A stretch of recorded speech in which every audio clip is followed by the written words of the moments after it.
सर्वांना नमस्कार. दुपारची वेळ आहे, सगळे जेवण करून इथे बसलेले असतील अशी अपेक्षा करते. तुम्ही किती नाही आणत? 9:30ला? 9:30ला खाल्लं पाहिजे. यशवंतराव चव्हाण सेंटर याच्याविषयी आपण थोडक्यात माहिती जाणून घेऊया.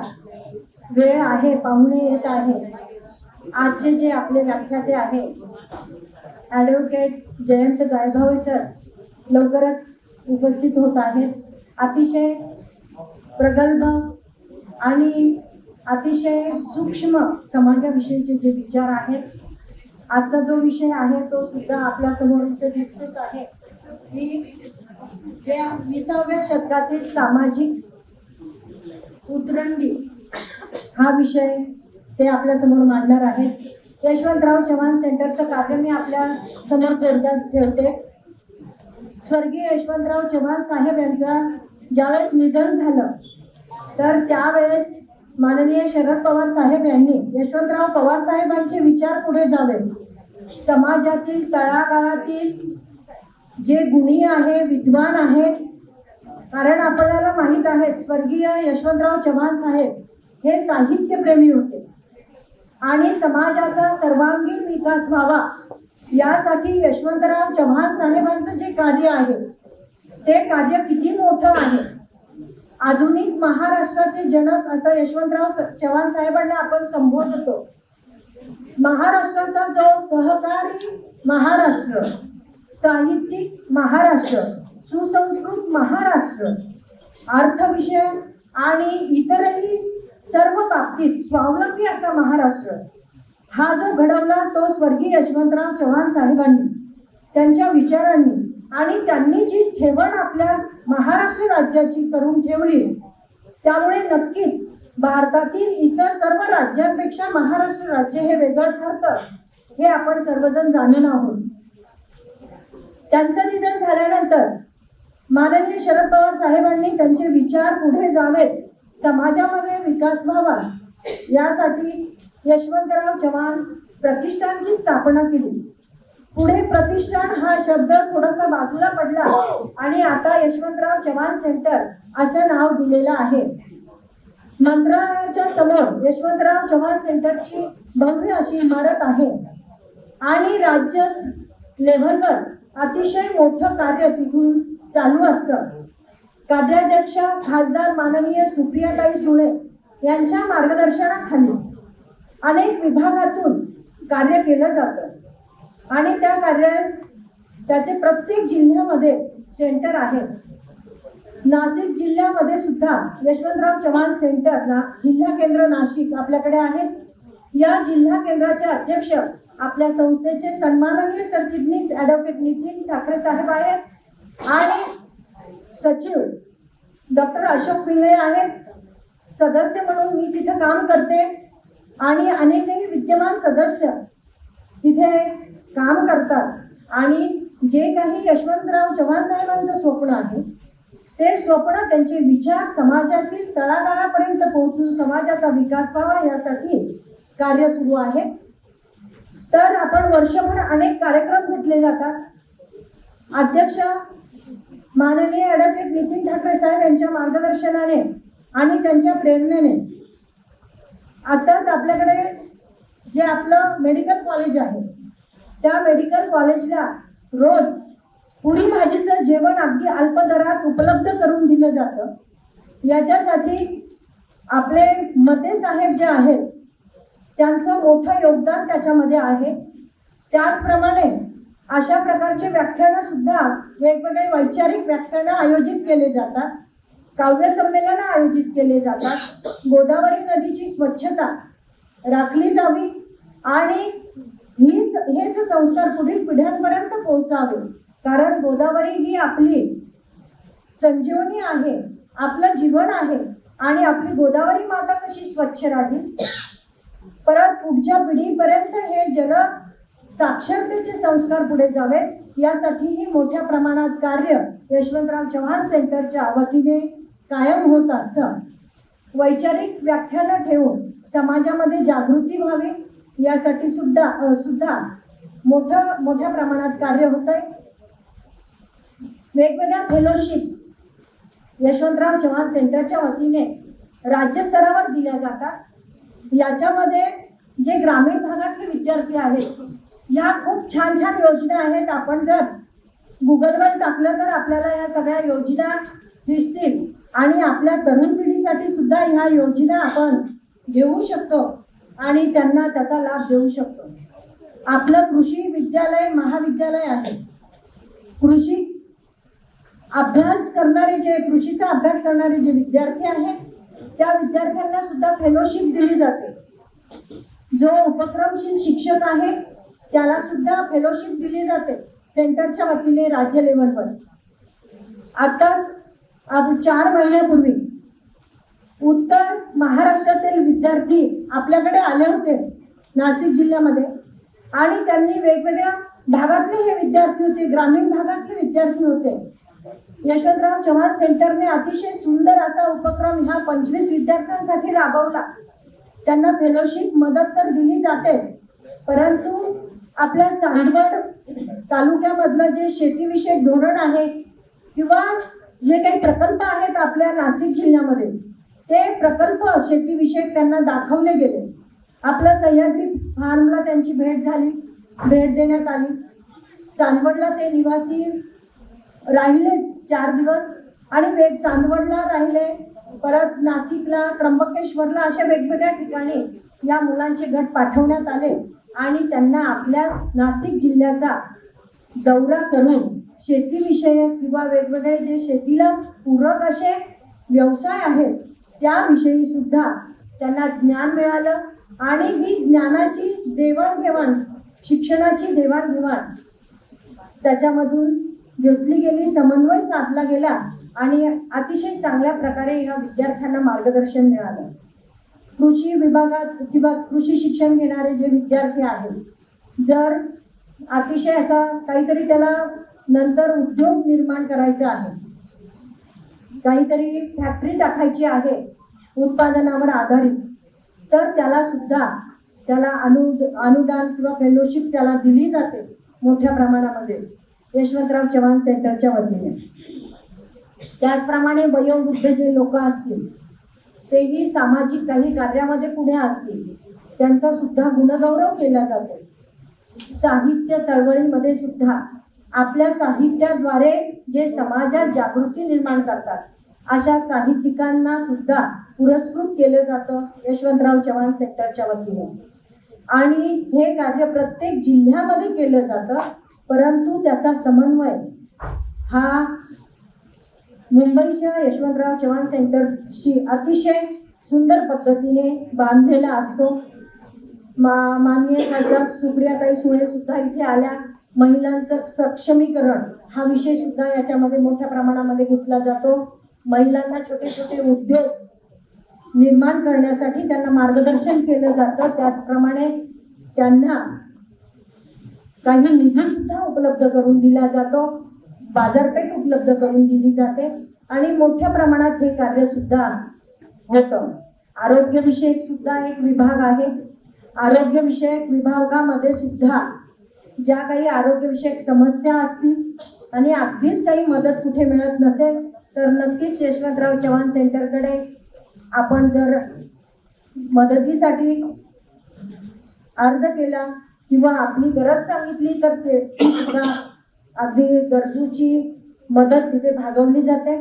अशा पद्धतीने यशवंतराव चव्हाण सेंटरच्या वतीने विविध पातळ्यांवर कार्य केलं जातं आणि आपल्या नाशिकच्या यशवंतराव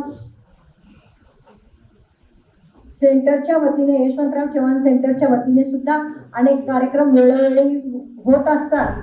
त्यातलाच आजचा हा आपला मराठा विद्याप्रसारक समाज संस्था आणि यशवंतराव चव्हाण सेंटर यांच्या वतीने आता क्रांती सूर्य महात्मा ज्योतिराव फुले यांची जन्म शताब्दी वर्ष आपण यंदा साजरी करतो आणि विविध कार्यक्रम वेगवेगळ्या ठिकाणी घेतले जात आहेत.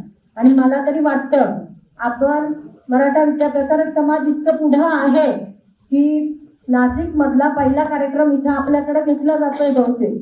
आता याच्यानंतर भरपूर कार्यक्रम महाराष्ट्रभर साजरे होतील, कारण त्यांची 200 वर्ष आपल्या महात्मा फुले यांच्या जन्मशताब्दी वर्ष आपण 200 इथं साजरं करतोय आणि हा आपला पहिला कार्यक्रम इथं आपण घेणार आहोत. अतिशय सुंदर प्रगल्भ असे विचार आपल्याला ऐकायला मिळणार आहे, जेणेकरून ॲडव्होकेट जयंत जायभावे सर यांच्या विचारातून आपल्याला नक्कीच नवी दिशा इथून मिळणार आहे. आणि हे विचार जेव्हा आपण व्याख्यानं जेव्हा ऐकतो तेव्हा नक्कीच सामाजिक विकासासाठी एक मार्ग निर्माण होतो असं मला वाटतं. कार्यक्रम लवकरच सुरू होईल. धन्यवाद.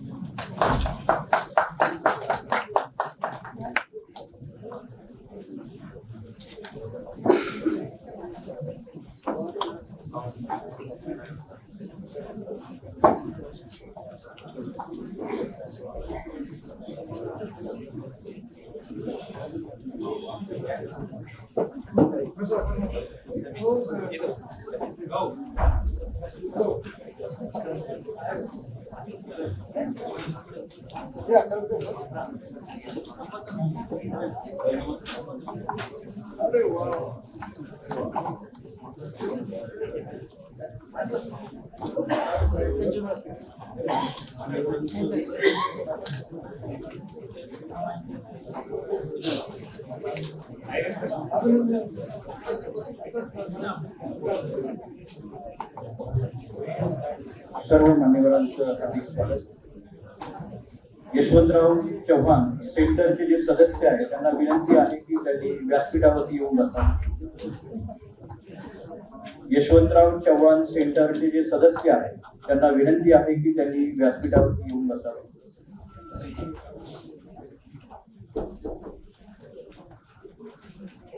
सर्व मान्यवरांना विनंती आहे की त्यांनी महाराष्ट्राचे आराध्य दैवत छत्रपती शिवाजी महाराज आणि क्रांतीसूर्य महात्मा ज्योतिबा फुले यांच्या प्रतिमांचं पूजन करावं.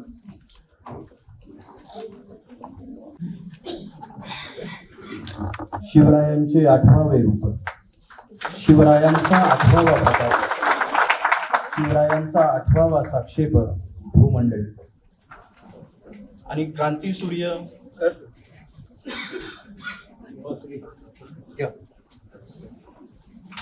क्रांतीसूर्य महात्मा ज्योतिबा फुले म्हणतात, विद्येविना मती गेली, मती विना नीती गेली, नीती विना गती गेली, गती विना वित्त गेले, वित्त विना शूद्र खचले, एवढे अनर्थ एका अविद्येने केले.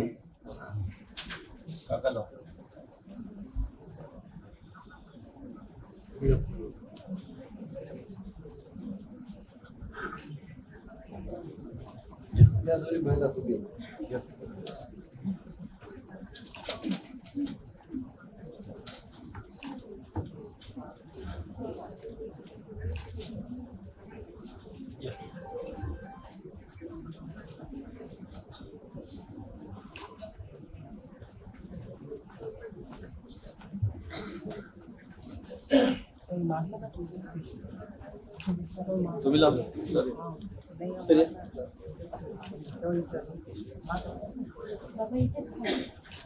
देख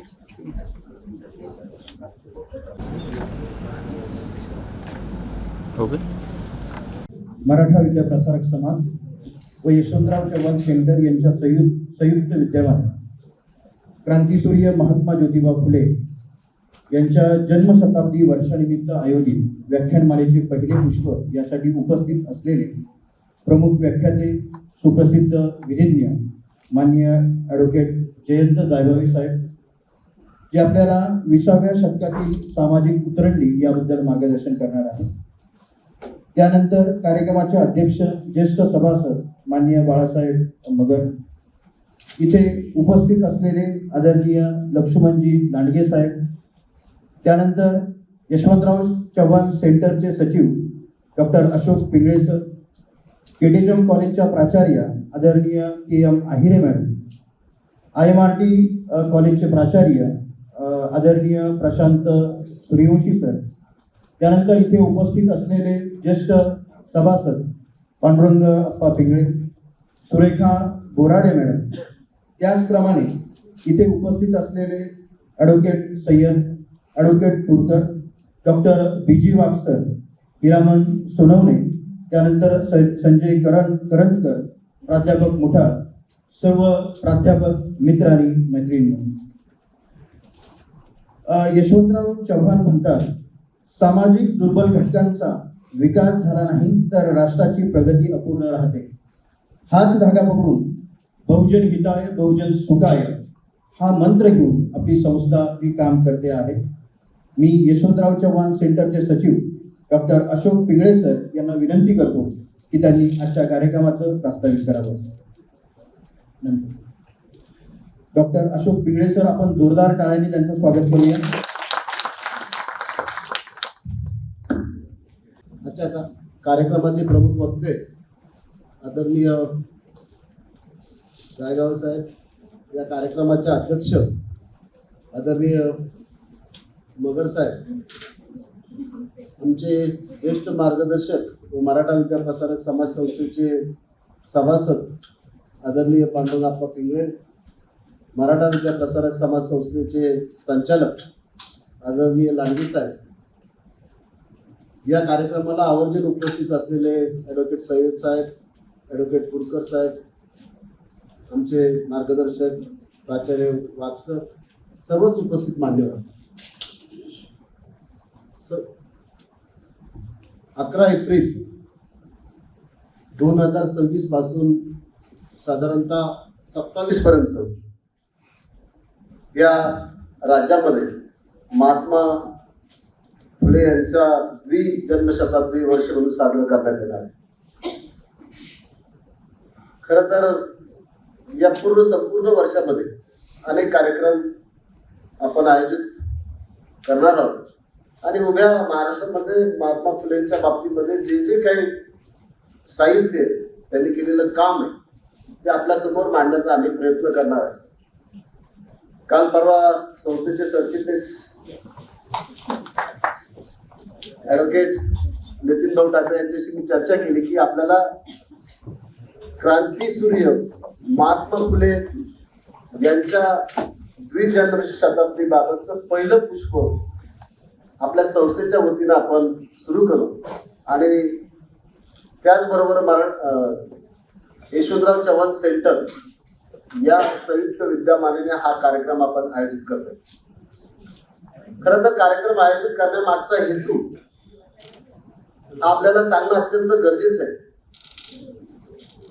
या देशावर जवळजवळ 700-750 वर्षे मुघलांनी राज्य केलं, 150 वर्षे ब्रिटिशांनी राज्य केलं आणि जी परिस्थिती 700 वर्षापूर्वी होती किंवा 150 वर्षे इंग्रजांनी राज्य केलं त्या काळात होती, तीच परिस्थिती आज पुन्हा उदयाला येते.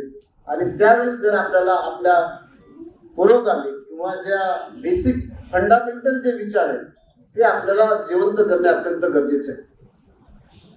खरं तर या देशामध्ये एक प्रकारचं जे वातावरण तयार झालेलं आहे की जात धर्म देव याच्या पल्याड देश किंवा देशातील जनता जगूच शकत नाही, अशा प्रकारचं जे वातावरण तयार केलेलं आहे. आणि अशा वेळेस आपल्या महाराष्ट्रामध्ये किंवा संपूर्ण भारतामध्ये शाहू फुले आंबेडकर यांचे विचार किती महत्वपूर्ण आहे याची जाणीव नवीन पिढीला करून देण्यासाठी हा आपण कार्यक्रम आयोजित केला आहे. खरं तर हा देश किंवा ह्या देशातील जनता पंचमहाभूतांची पूजा करण्याऐवजी पंचपात्रांची पूजा म्हणजेच भ्रष्ट राजकारणी, बेलगाम भ्रष्ट प्रशासन अधिकारी, मठाधिपती, बुवाबाजी करणारे बुवा आणि आश्रमातले इन्चार्ज, ह्या सगळ्या माणसांनी ह्या सगळ्या पात्रांनी हा देश ताब्यात घेतलेला आहे. आणि मग 150 वर्षापूर्वी किंवा 200 वर्षापूर्वी महात्मा फुलेंनी जे विचार दिले ते आपण केव्हा आत्मसात करणार? आज ह्या हॉलमध्ये जी माणसं बसली, जे विचार ऐकायला बसली, ते विचार एका महात्माचे, त्या महात्मा गांधींनी त्यांना महात्मा म्हणून संबोधलं होतं, त्या विचारांशी आपण पायी खावत का, हा विचार करण्याची गरज आलेली आहे. काल परवा माझा एक जवळचा मित्र मला म्हटला की तुम्हाला वाढदिवसाला बेस्ट विशेष दिल्या नाही. मी म्हटलं सॉरी बाबा, चूक झाली माझ्याकडनं. परंतु ज्यावेळेस आपण दैनंदिन जीवनामध्ये एकमेकाशी संवाद करतो, ज्यावेळेस मी तुला ज्या प्रकारचे विचार देतो, त्या विचारांच्या पुढे तुला एक बेस्ट विशेष देणं म्हणजे सर्व काही नाही. आणि ज्यावेळेस या विचारांची देवाणघेवाण आपल्याकडे कार्यरत राहील, एक रवानी राहील, त्याच वेळेस हा देश जिवंत राहू शकेल. आज परिस्थिती इतकी भयानक आहे की आपण कॉम्प्युटर किंवा मोबाईलच्या स्क्रोलिंगमध्ये बिझी झालेलं आहे आणि त्यामधनं आपल्याला नेमकं काय पाहिजे आणि काय नको याचा विचार करण्याची कुवत सुद्धा सामान्य जनांमध्ये राहिलेली नाही. प्रत्येक जण सेल्फ सेंटर किंवा आत्मकेंद्रित बनण्याचा प्रयत्न करतोय आणि त्यातनं बाहेर पडण्याकरता आज महात्मा फुलेंचे विचार अत्यंत महत्वाचे आहेत. खरं तर स्वातंत्र्य मिळालं किंवा ज्यावेळेस बांगलादेश स्वतंत्र झाला त्यावेळेस क्रांतिकारी शायर फैज अहमद फैज यांनी 2 शेर लिहिले होते. ये दाग दाग उजाला, ये दाग दाग उजाला, ये शब गजीदा, ये दाग दाग उजाला, ये शब गजीदा, ओ इंतजार था, ओ ये सहर तो नहीं. म्हणजे ही कलंकित असलेला हा प्रकाश, ही पिसलेली रात्र आणि जी आम्ही अपेक्षा केली होती की हा देश स्वतंत्र झाल्यानंतर ह्या देशाच्या मानगुटीवरती असलेला अज्ञान, अंधश्रद्धा, कर्मकांडाचं हे झापड बाजूला होईल असं वाटलं होतं, परंतु ते झालं नाही. आणि आज आपण एकमेकाशी ज्यावेळेस संवाद करतो त्यावेळेस सुद्धा त्याचा एक शेर अत्यंत महत्वपूर्ण आहे.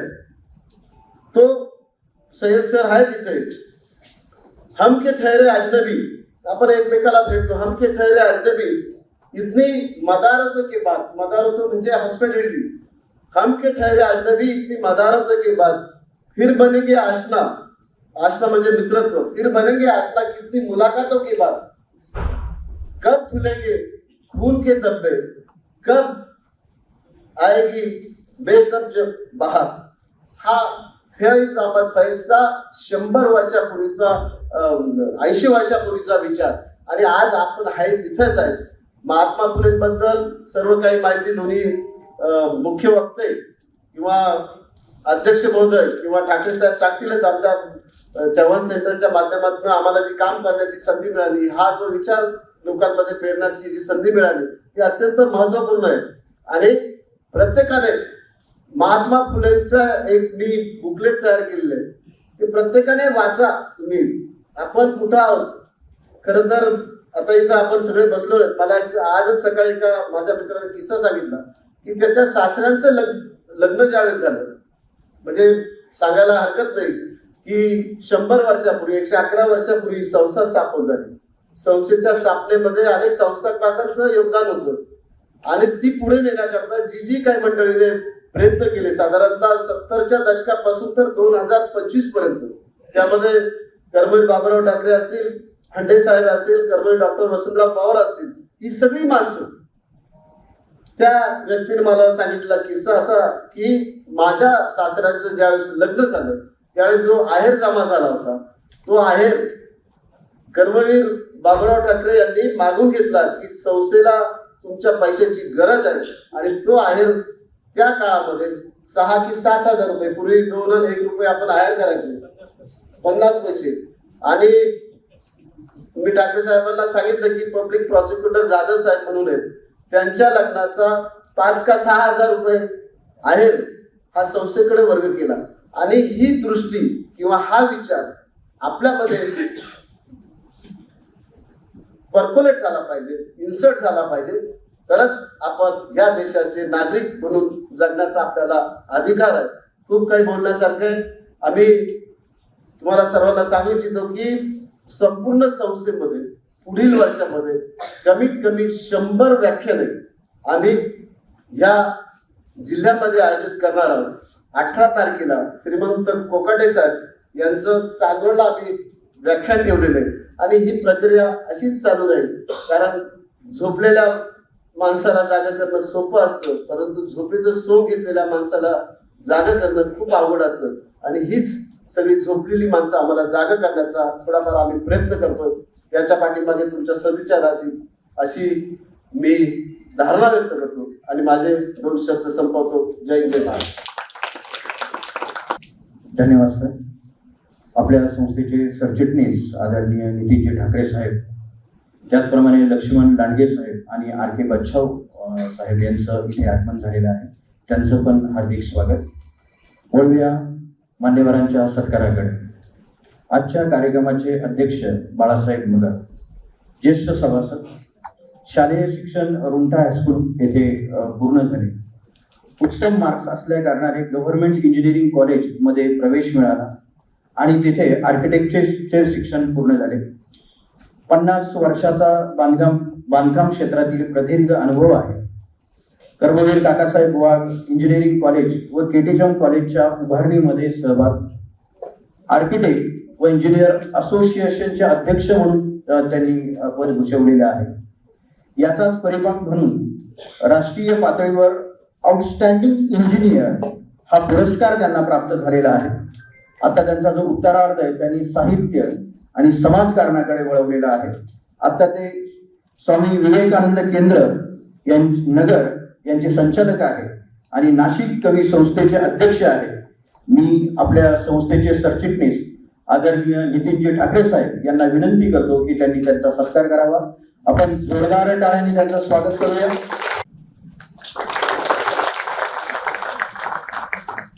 धन्यवाद साहेब.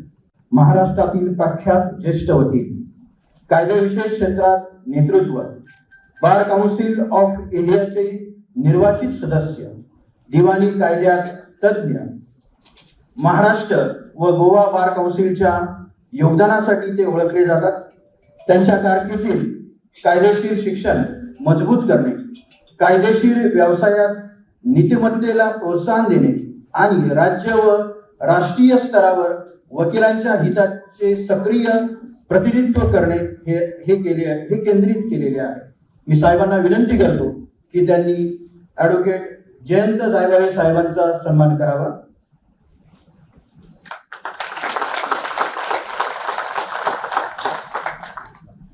यानंतर ज्येष्ठ सभासद आदरणीय पांडुरंग आप्पा पिंगळे इथे उपस्थित आहेत. मी आपल्या संस्थेचे सरचिटणीस आदरणीय नितीनजी ठाकरे साहेब यांना विनंती करतो की त्यांनी त्यांचा सत्कार करावा.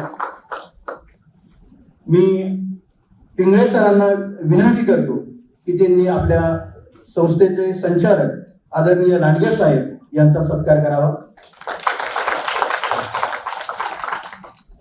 यानंतर पिंगळे सरांना विनंती आहे की त्यांनी आदरणीय संचालक RK बच्छाव साहेब यांचा पण सत्कार करावा.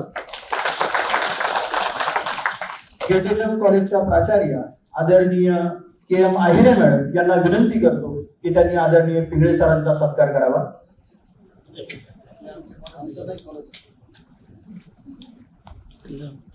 शिक्षणाचं अंतिम ध्येय हे उत्तम चारित्र्य निर्माण करणं आहे. भौतिक प्रगतीला नैतिकतेचा आधार असावा, हाच मंत्र घेऊन ही संस्था पुढे जाते आहे. आणि या संस्थेचे सरचिटणीस आदरणीय नितीनजी ठाकरे साहेब यांना विनंती करतो की त्यांनी आपल्याला मार्गदर्शन करावं. मराठा विद्याप्रसारक संस्था आणि यशवंतराव चव्हाण सेंटर यांच्या संयुक्त विद्यमानं क्रांतीसूर्य महात्मा ज्योतिराव फुले जन्मशताब्दी वर्षानिमित्त आयोजित केलेल्या या व्याख्यानमालेचं पहिलं पुष्प आज आपण या ठिकाणी गुंफणार आहोत. आणि या कार्यक्रमाला उपस्थित असणारे ज्यांच्या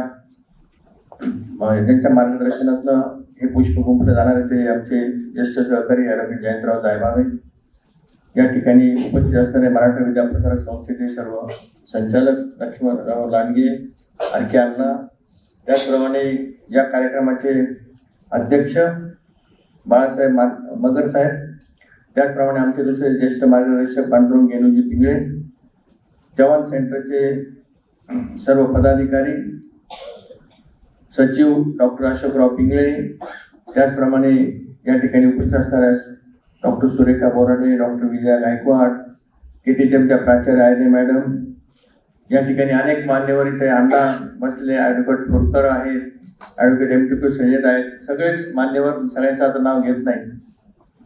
त्याचबरोबर उपस्थित असणारे सर्व शिक्षक वृंद, बंधू भगिनी आणि मित्रांनो, सेंटरच्या वतीनं आणि संस्थेच्या वतीनं मी आपल्या सगळ्यांचं मनपूर्वक स्वागत करतो.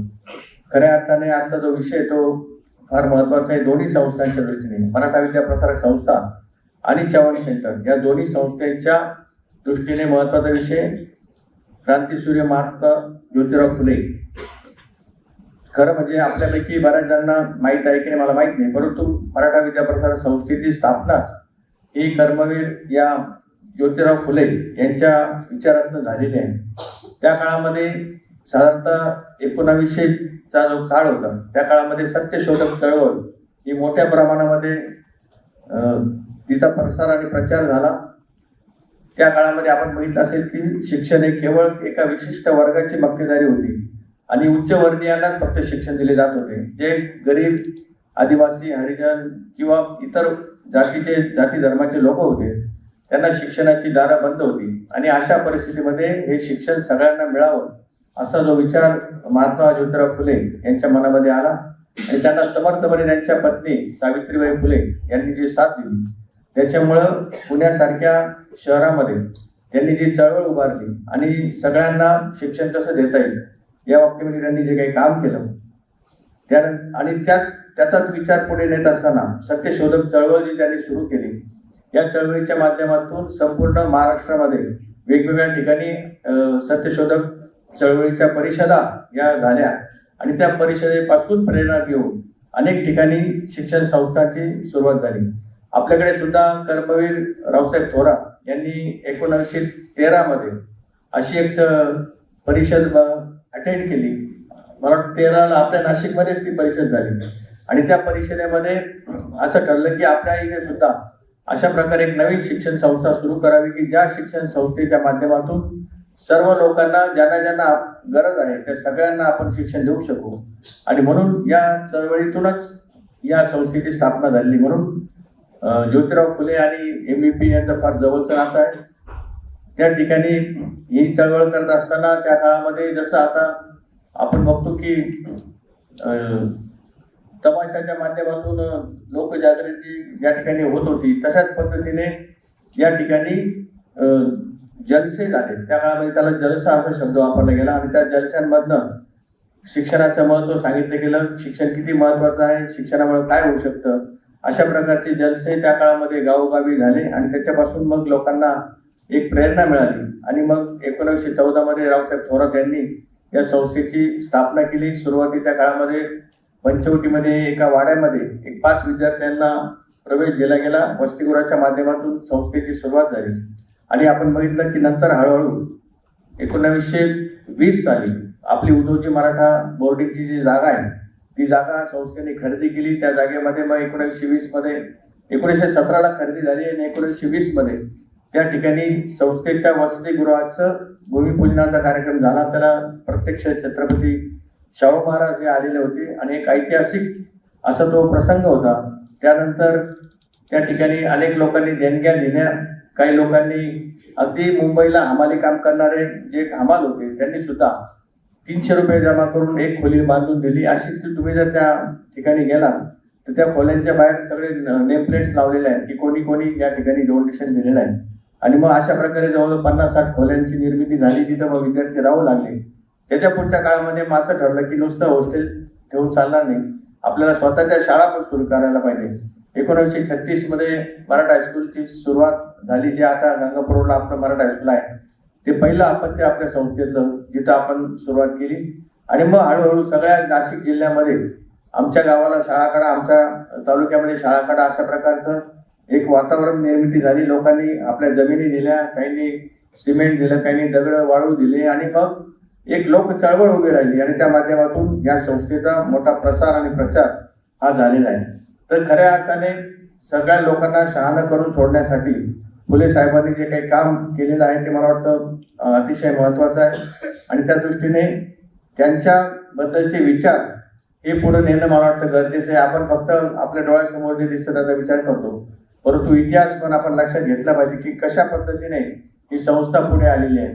या ठिकाणी शेतकऱ्यांचा आसूड नावाचं एक फार सुंदर पुस्तक महात्मा फुलेंनी लिहिलेलं आहे. त्या काळामधल्या शेतकऱ्यांवरती कशा प्रकारचे अन्याय होतात आणि सरकार कसं त्यांच्यावरती अत्याचार करतंय या बाबतीचं लेखन त्या पुस्तकामध्ये केलेलं आहे. तर या जवान सेंटरच्या माध्यमातून सुद्धा महात्मा ज्योतिराव फुले यांचे विचार पुढे नेण्याचा एक उपक्रम आपण या ठिकाणी घेतला आहे आणि आता सरांनी सांगितलं की जवळजवळ 100 व्याख्यानं आपण घेणार आहोत.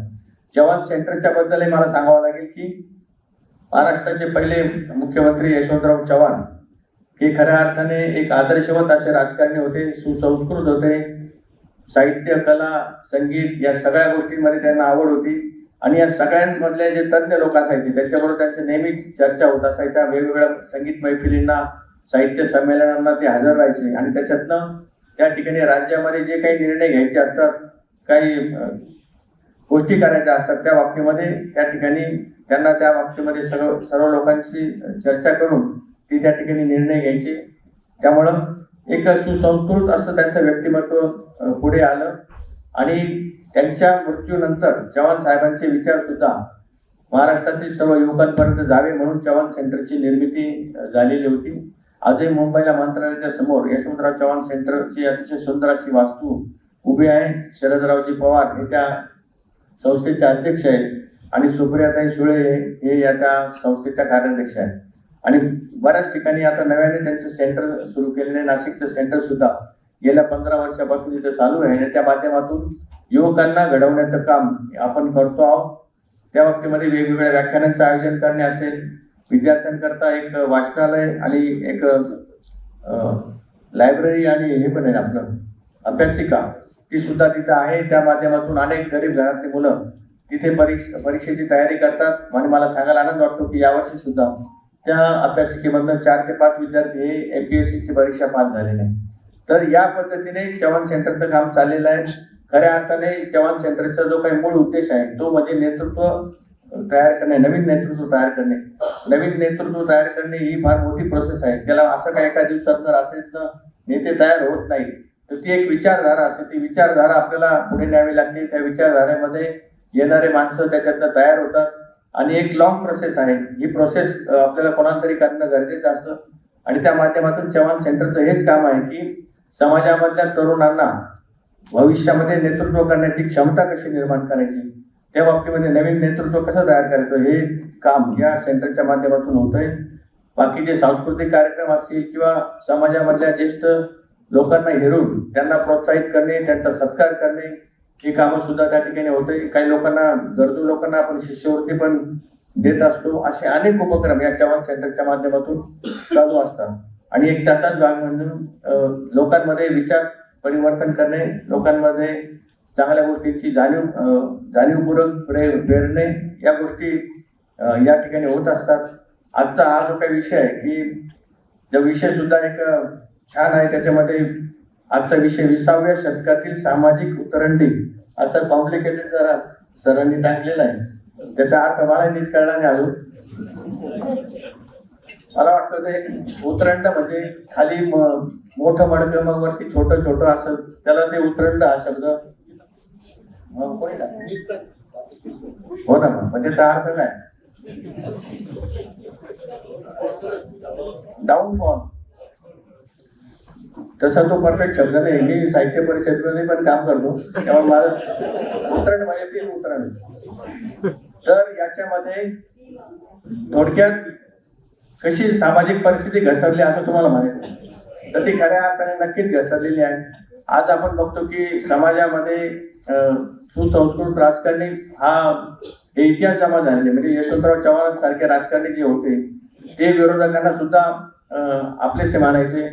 अगदी असे काही प्रसंग होते की ते ज्यांच्या विरोधामध्ये निवडणुका लढले त्यांच्याकडे प्रचार सभा झाल्यानंतर जेवायला त्यांच्याच घरी जायचे विरोधकांच्या. अशा प्रकारचा तो काळ होता आणि अशा काळामध्ये मध्ये एकदा प्रख्या अत्र्यांनी त्यांच्यावरती टीका केली की हा निपुत्रिक आहे आणि हा काय समाजाचं नेतृत्व करणार. असं म्हटल्यानंतर सुद्धा चव्हाण साहेब काही त्याच्यावरती कधी चिडले नाही. पण एक दिवशी त्यांनी फक्त फोनवर सांगितलं की या स्वातंत्र्याच्या चळवळीच्या लढ्यामध्ये वेणुताई आणि आम्ही दोघे सहभागी असताना पोलिसांनी जे काही मारहाण केली त्याच्यामुळं ज्या काट्यांचा जो काही त्रास झाला त्याच्यामुळं वेणुताईंना कधीही गर्भ राहू शकणार नाही अशी परिस्थिती असल्यामुळे आम्हाला आम्ही निपुत्रिक आहोत. पण हे कळल्यानंतर प्रज्ञा अत्रेंना सुद्धा अतिशय वाईट वाटलं आणि ते घरी आल्याने त्यांनी क्षमा मागितली.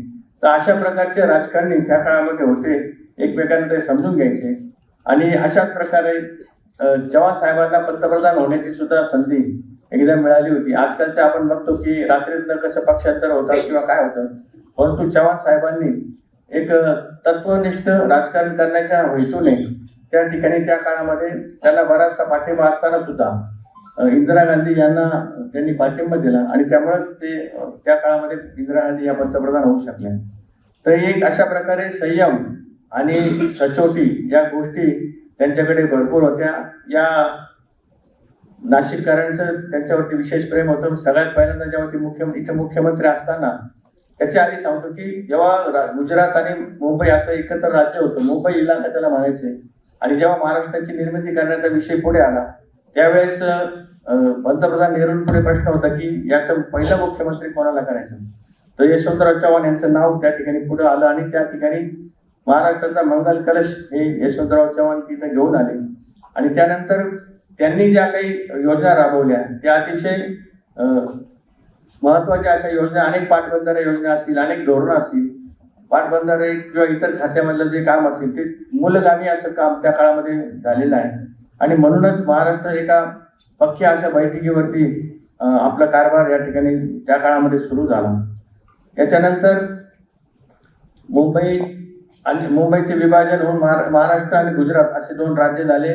महाराष्ट्राचं मुख्यमंत्री पद हे चव्हाण साहेबांकडे आलं आणि त्यानंतर जेव्हा 1962 मध्ये चीनने आपल्या देशावरती आक्रमण केलं त्यावेळेस संरक्षण मंत्री म्हणून एखादा खंबीर असा माणूस असावा असे विचार पुढे आल्यानंतर जवाहरलाल नेहरूंनी तत्कालीन पंतप्रधानांनी चव्हाण साहेबांना निमंत्रण दिले की तुम्ही संरक्षण मंत्री म्हणून दिल्लीला यावं.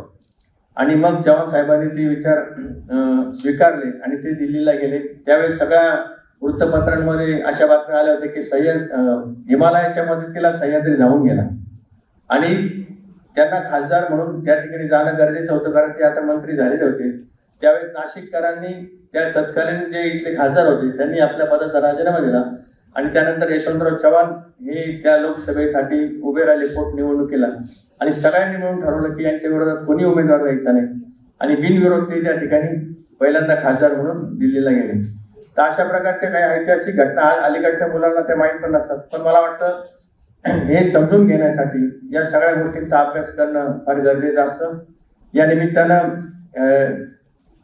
ज्योतिराव फुले यांच्या जे काही विचार आहेत ते आपल्याला इथे जयंतराव जायभावे यांच्या माध्यमातून कळणार आहे. ते अतिशय चांगले फरटे वक्ते आहेत. ते बोलल्यानंतर आपल्या लक्षात येईलच.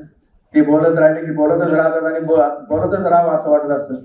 वेळेची मर्यादा असते परंतु ते अतिशय चांगल्या पद्धतीने विषयाची मांडणी नेहमी करतात. त्याच्यामुळं त्यांचे विचार नेहमी ऐकावेसे वाटतात.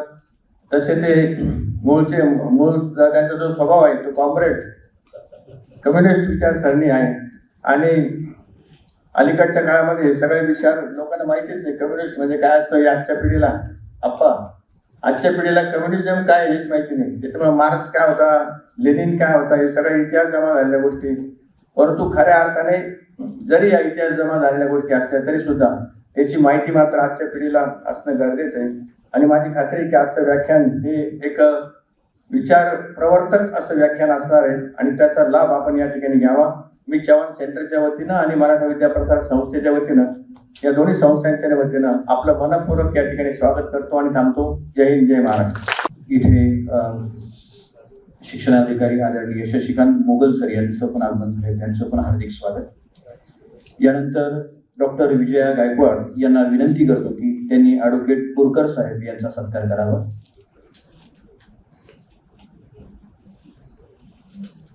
ॲडव्होकेट पुरकर साहेब यांचा सत्कार करतायत डॉक्टर विजया गायकवाड. यानंतर सुरेखा बोराडे मॅडम यांना विनंती करतो की त्यांनी ॲडव्होकेट सय्यद साहेब यांचा सत्कार करावा. यानंतर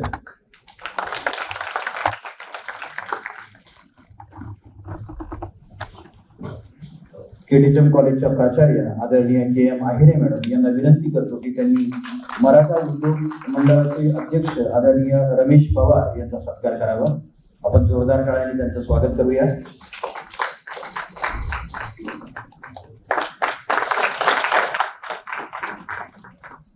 आणि ज्या क्षणी आपण जोरदार टाळ्यांनी त्यांचं स्वागत करूया. मी साहेबांना विनंती करतो की त्यांनी आपल्याला मार्गदर्शन करावं.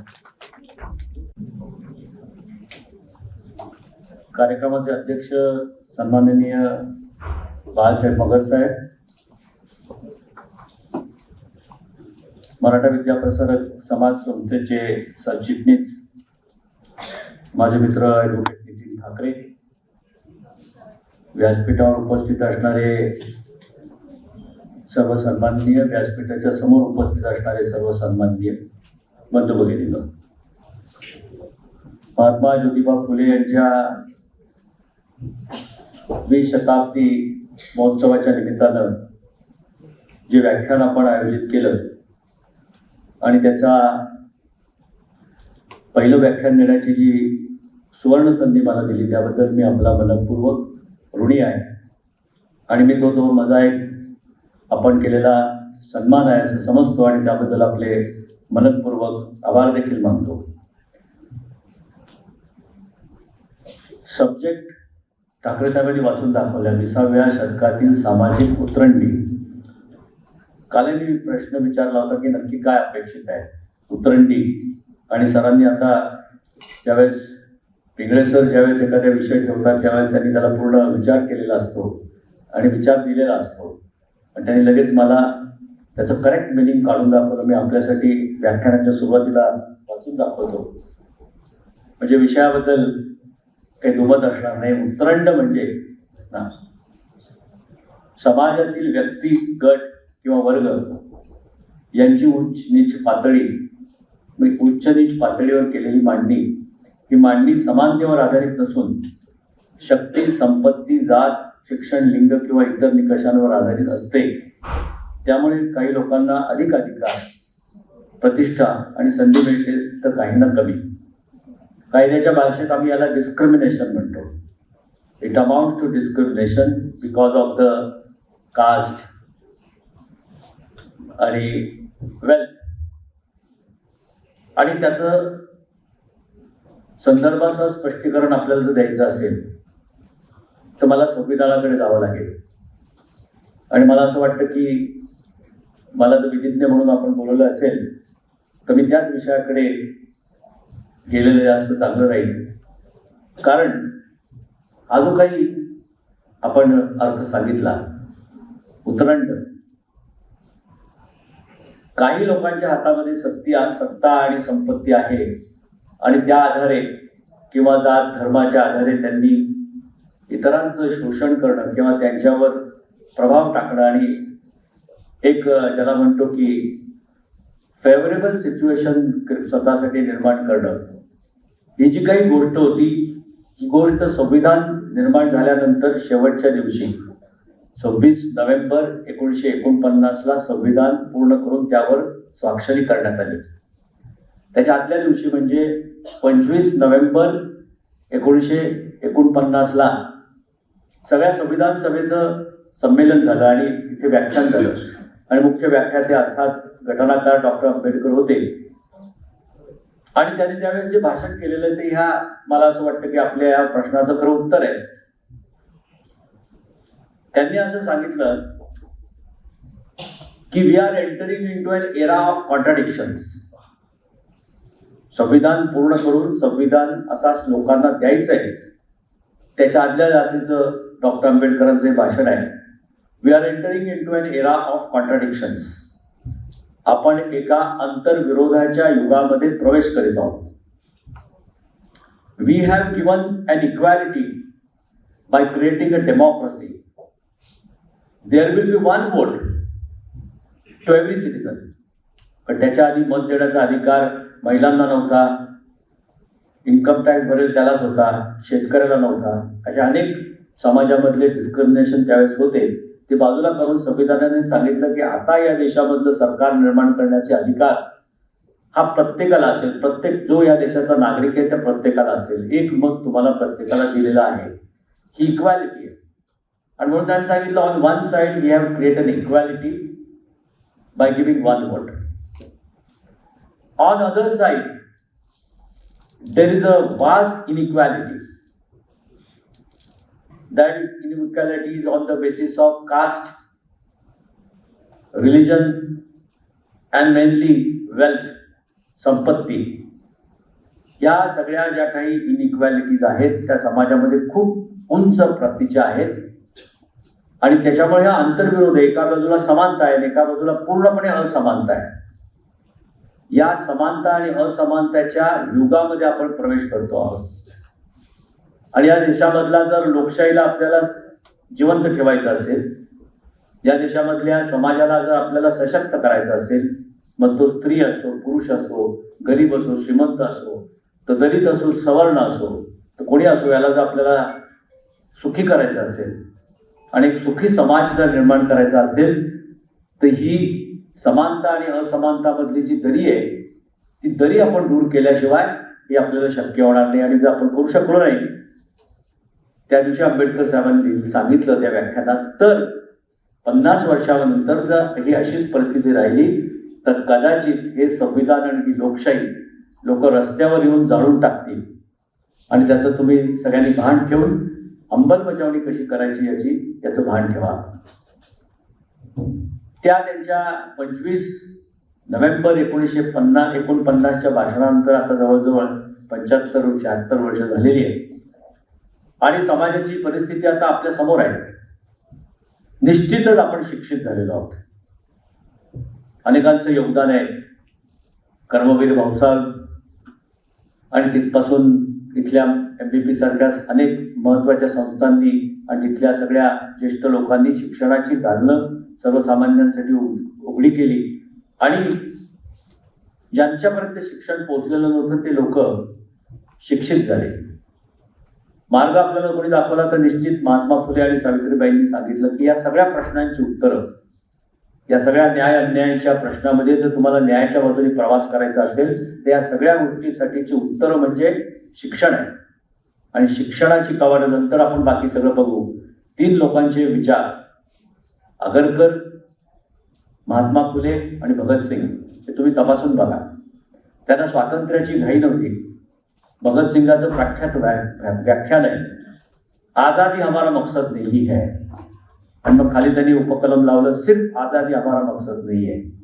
ही जोपर्यंत ही इनइक्वॅलिटी, जोपर्यंत हे सगळे जाती धर्मामधल्या भांडणं, असमानता, हे जोपर्यंत आपण करत नाही तोपर्यंत समाजामध्ये लोकशाही टिकू शकत नाही. भगतसिंगांनी लिहून ठेवलं आणि त्यांनी सांगितलं की आज स्वातंत्र्य चळवळीमध्ये थोडासा जोर आल्यानंतर जी माणसं जमा झालेली आहेत ती पूर्व इंग्रजांच्या अवतीभोवती होती.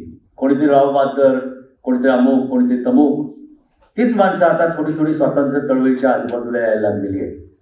आपण ह्या पहिल्या प्रवृत्तींना दुरुस्त केलं पाहिजे. आपण जर या प्रवृत्तींना दुरुस्त करू शकलो नाही तर स्वातंत्र्य मिळाल्यानंतर जे राज्य येईल त्या राज्यामध्ये देखील आज जे सरंजाम आहेत तसेच सरंजाम निर्माण होतील आणि त्या सरंजामशाहीचंच राज्य लोकशाहीच्या नावाखाली चालवलं जाईल असं भगतसिंगांनी लिहिलं. आणि आज तुम्ही तपासून पहा, महाराष्ट्राच्या राजकारणामध्ये, फक्त जरी पाहिलं देशाच्या राजकारणामध्ये काही फारशी परिस्थिती नाही. राजकारणामध्ये आणि समाजकारणामध्ये सरंजाम झालेले आहे. सरंजाम पद्धतीनं राजकारण देखील चाललेलं आहे. त्याचाच मुलगा, त्याचाच नातू, कोणाचा तरी कुठल्या तरी जातीचा, धर्माचा पगडा. आणि समाजकारणामध्ये ते अधिक प्रगट होताना लागलेलं आहे. संस्था देखील त्या सगळ्या संस्थानिकांच्या हातात गेल्यासारख्या वावरत आहेत.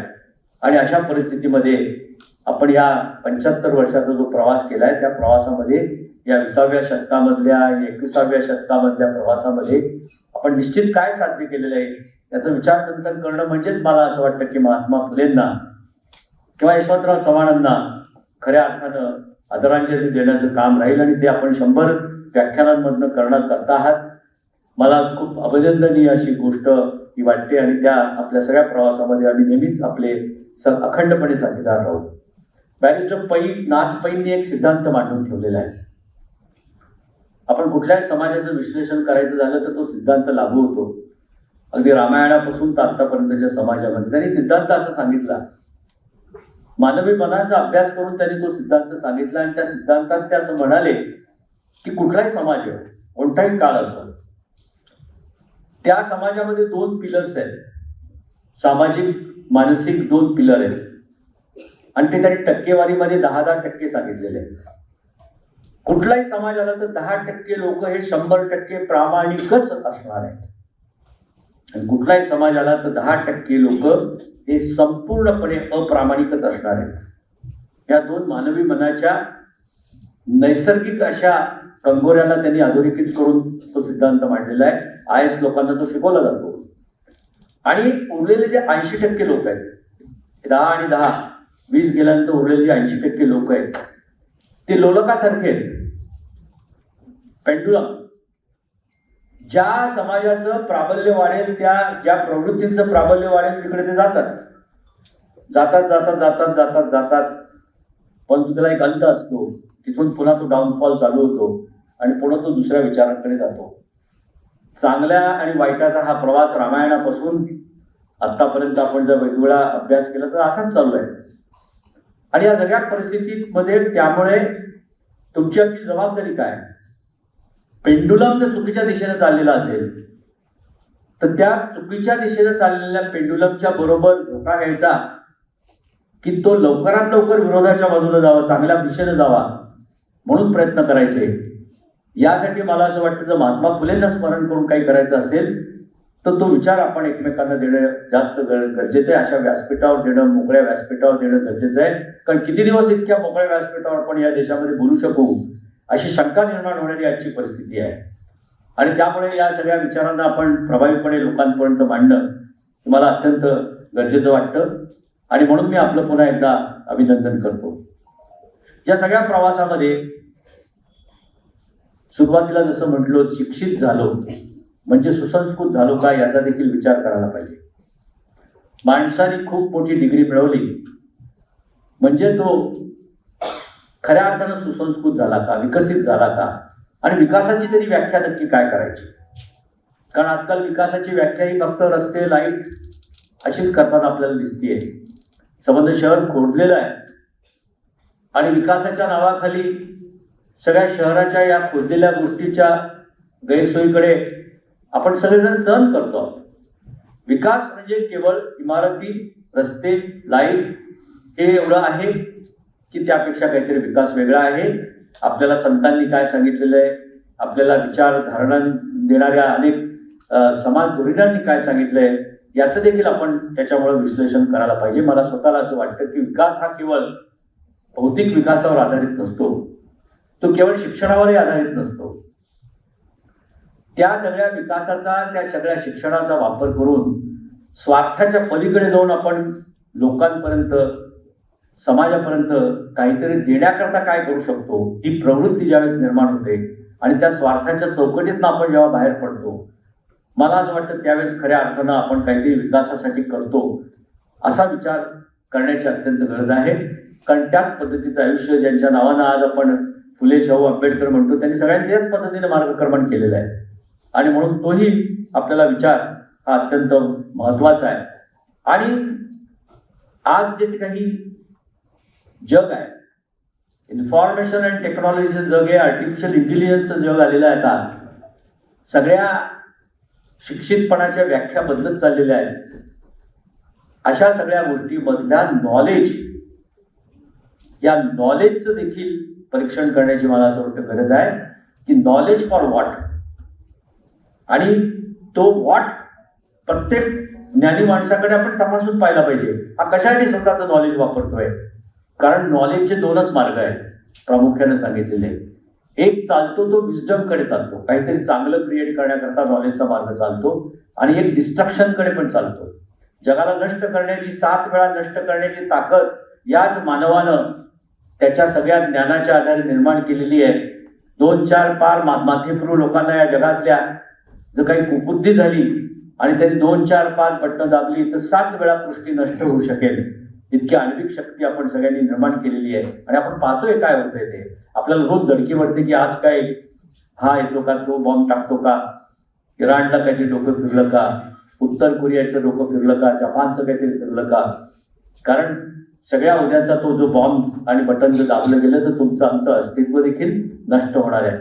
आणि म्हणून अशा एका कालखंडामध्ये आपण आहोत की या सगळ्या कालखंडामध्ये जागतिक, राष्ट्रीय, तुमच्या राज्य पातळीवर आणि तुमच्या स्थानिक पातळीवरची जी परिस्थिती आहे त्यामध्ये आपल्याला आपण नक्की कोणत्या दिशेने चाललेलो आहोत हे तपासण्याची अत्यंत गरज आहे. आणि ते तपासायचं असेल तर सगळ्यात जास्त महत्त्वाचं आपल्याला काम कोणी करत असेल तर तो इतिहास करतो. कारण इतिहास हा वर्तमानासाठी आरसा असतो आणि तो भविष्याकरता मार्गदर्शक असतो. अशा व्यासपीठांवरनं ज्यावेळेस आपण एखादा काहीतरी समारंभ घेतो तो अत्यंत महत्त्वाचा झालेला आहे. कारण सगळेजण, विशेषतः तरुण पिढी ही त्या मोबाईलच्या ज्या खोक्यामध्ये अडकलेली असताना संवादाची व्यासपीठं बंद झालेली आहेत. आणि म्हणून आपण ज्यावेळेस महात्मा ज्योतिबा फुलेंची द्विशताब्दी महोत्सव साजरा करतो तेव्हा तो केवळ एक उत्सव नसतो. बापूसाहेब कळदाते असं म्हणायचे की अशा सभांमध्ये उत्सवांचे उरूस निर्माण करता कामा नये, तर ते समाजाच्या प्रबोधनाची माध्यमं ठरली पाहिजेत. अशा प्रकारचं आपण काम केलं पाहिजे. आणि म्हणून अशा या व्याख्यानांना आणि आपण केलेल्या जो काही 100 व्याख्यानांचा जो काही विषय त्याला अत्यंत महत्त्वाचा आहे. या सगळ्या अवस्थेमध्ये मी जाताना माझ्या विषयाच्या काही गाभ्याकडे जातो.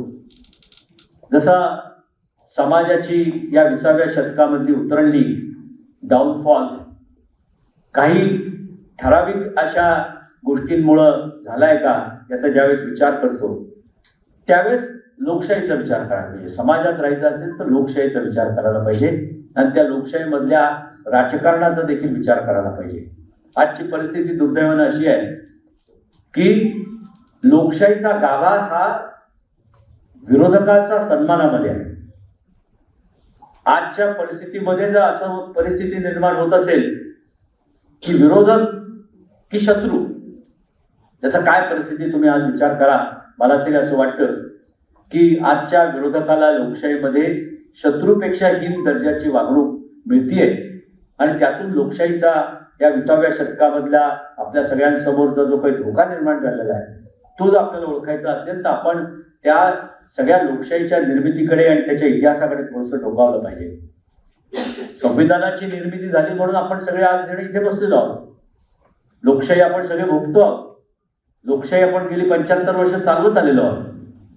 आणि लोकशाहीच्या निर्मितीमध्ये ज्यावेळेस एक असा प्रसंग आला जो आजचा करंट टॉपिक असला पाहिजे की विरोधकाचा मान आणि सन्मान करायचा का नाही करायचा, ती गरज आहे का नाही आहे लोकशाहीची, त्यावेळेस मला आपल्या सगळ्यांना सांगावंसं वाटतं की 14 डिसेंबर 1946 साली जी संविधान सभा झाली त्या संविधान सभेच्या घडामोडी, त्यात झालेले संवाद आणि चर्चा ही प्रत्येक भारतीय नागरिकांनी अभ्यासली पाहिजे, ऐकली पाहिजे. हे सगळं मटेरियल आता युट्यूबच्या जमान्यामध्ये अवेलेबल आहे. 14 डिसेंबर 1946 संविधान सभेची निर्मिती झालेली होती. लोकशाही करता एक संविधान निर्माण करायचं होतं, एक भारतीय खंड. तो कसा खंड? तर वेगवेगळ्या भाषा आहेत, प्रांत आहेत, धर्म आहेत, जाती आहेत, रूढी परंपरा आहेत. एवढ्या सगळ्या विविधतेने नटलेल्या या देशाला एकत्र ठेवायचं. तेव्हा पाकिस्तानची निर्मिती झालेली नव्हती. हिंदुस्थान पाकिस्तान मिळून एक संविधान निर्माण करायचं अशा पद्धतीची ती संविधान सभा सुरू झालेली होती. निवडणुका झालेल्या होत्या. संविधान सभेमध्ये काही माणसं निवडून आलेली होती. काँग्रेसचं मेजॉरिटी होती, इतरही काही पक्षाचे लोक होते.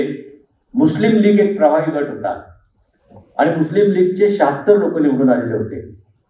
आणि अशा सगळ्या लोकांनी एकत्र येऊन आता संविधान निर्माण करण्याची सभा म्हणून त्या सभेमध्ये चर्चा सुरू झाली. आणि त्या सभेवर मुस्लिम लीगच्या 76 खासदारांनी बहिष्कार टाकला. संविधान सभेच्या सदस्यांनी, खासदार नाही म्हणता येणार, संविधान सभेच्या सदस्यांनी बहिष्कार टाकला होता. आणि मग तो बहिष्कार तसाच ठेवून पुढे जायचं की त्याच्यावर काही आपण विचार विनिमय करायचा, अशा पद्धतीचा एक विचार त्या संविधान सभेमध्ये सुरू झाला. डॉक्टर राजेंद्र प्रसाद आपल्याला माहिती आहे की त्या संविधान सभेचे अध्यक्ष होते. त्या संविधान सभेमध्ये डॉक्टर बाबासाहेब आंबेडकरांचा प्रवेश हा फार एका वेगळ्या पद्धतीने झाला होता. त्यांचा पराभव झालेला होता. आणि बंगालच्या एका कॉन्स्टिट्युएन्सी मधनं ते एका मायनॉरिटी कॉन्स्टिट्युएन्सी मध्ये येऊन संविधान सभेमध्ये बसलेले होते. त्यांचा काही घटनाकार म्हणून तोपर्यंत ओळख त्यांना निर्माण झालेली नव्हती किंवा ती त्यांना मान्यता पण नव्हती. ते एक सामान्य 400 सदस्यांपैकी एक सदस्य म्हणून त्या संविधान सभेमध्ये येऊन बसलेले होते. आणि त्या मुस्लिम लीगनं जो बहिष्कार टाकला होता त्याच्यावर बॅरिस्टर जयकर नावाच्या एका विद्वानाने असा ठराव टाकला होता संविधान सभेसमोर की एका मायनॉरिटीच्या लोकांनी बहिष्कार टाकलेला आहे. आपण लोकशाही निर्माण करतो आहोत, आपल्याला संविधान निर्माण करायचं आहे, आपण त्यांच्याशी चर्चा केल्याशिवाय सभा पुढे नेऊ नये आणि म्हणून सभा तहकूब करा, अशा प्रकारचा ठराव बॅरिस्टर जयकर नावाच्या एका विद्वान बॅरिस्टरने तिथे टाकलेला होता. चर्चा सुरू झाली, गोंधळ झाला.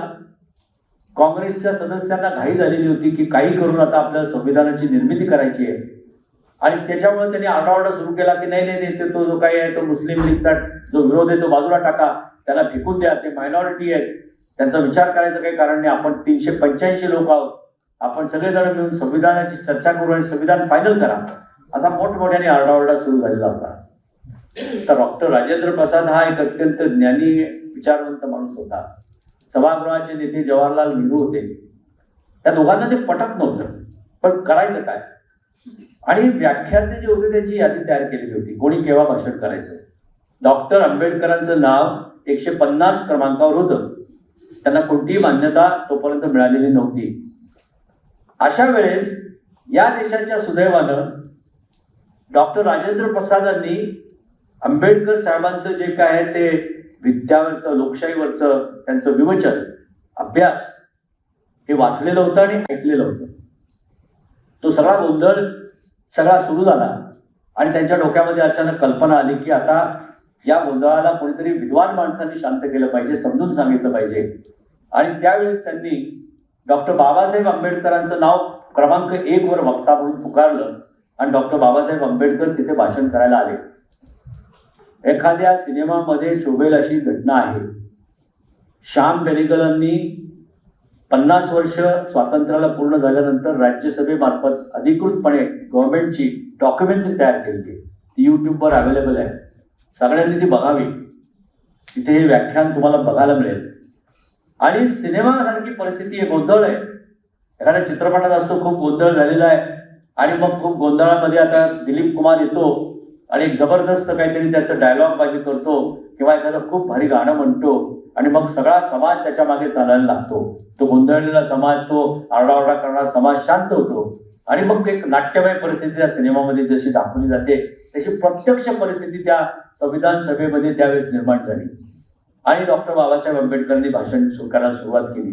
लोक त्यांना ओरडत होते, खाली बसा, तुमचं काही काम नाही, आम्ही बघून घेऊ, तुम्ही खाली बसा. कारण त्यांनी सांगितलं होतं की मी जयकरच्या रिझॉल्युशनला, बॅरिस्टर जयकरच्या रिझॉल्युशनला सपोर्ट करायला उभा आहे, त्यामुळे नको आहे आम्हाला. पण ते त्यांनी बरोबर त्यांना लोकांना ऐकायला लावलं आणि हळूहळू हळूहळू हळूहळू आपले मुद्दे सांगता सांगता त्यांनी महत्वाचा मुद्दा त्या ठिकाणी सांगितला की जो या लोकशाहीमधला गाभा असला पाहिजे, जो आज पाळला जातो का नाही पाळला जातो याचं भार आपल्या सगळ्यांना असलं पाहिजे. आणि ते नसेल त्या देशाचे नागरिक म्हणून आपलं काय कर्तव्य आहे हे देखील आपण त्याचा विचार केला असता. त्यांनी सांगितलं, त्यांनी केलेलं भाषण असं होतं की what is democracy. Democracy means not a majority. Democracy means respecting the minority by the majority. हे डॉक्टर आंबेडकरांनी प्रपोज केलेलं तत्व होतं. या ठिकाणचा लोकशाहीचा जो गाभा उभा राहिला तो हा होता की मित्रांनो, लोकशाही म्हणजे बहुमत नाही. लोकशाही म्हणजे विरोधात दिलेल्या लोकांचं जे काही अल्पमत आहे त्याचा सन्मान करणं ही लोकशाही आहे. आणि ही लोकशाहीची व्याख्या ज्या ज्या प्रगत देशामध्ये लोकशाही सक्सेसफुल झालेली आहे त्या प्रत्येक देशामध्ये पाळली जाते. आपल्या देशात ती पाळली जाते का याचा मला असं वाटतं आपण विचार करायला पाहिजे. आणि जर मग ही सगळी सामाजिक उतरंडी होत असेल, सगळेजण जर आपण राजकारण्यांकडे बोटं दाखवत असू तर योग्य आहे का त्याचा पण विचार करायला पाहिजे. स्वतःचं परीक्षण करायला पाहिजे की मी याच्यामध्ये नक्की कोणत्या ठिकाणी उभा आहे. कारण केवळ तो एक विचार नव्हता आंबेडकरांनी दिलेला, त्याचा परिणाम असा झाला की संविधान निर्माण झालं. संविधान निर्माण झाल्यानंतर पहिलं मंत्रिमंडळ पंडित जवाहरलाल नेहरूंनी तयार केलं 14 मिनिस्टर्सचं. आणि ते मंत्रिमंडळाची यादी घेऊन सरदार पटेल आणि पंडित जवाहरलाल नेहरू महात्मा गांधींकडे गेले. महात्मा गांधी काँग्रेस पक्षाचे सदस्य कधीही झाले नाही.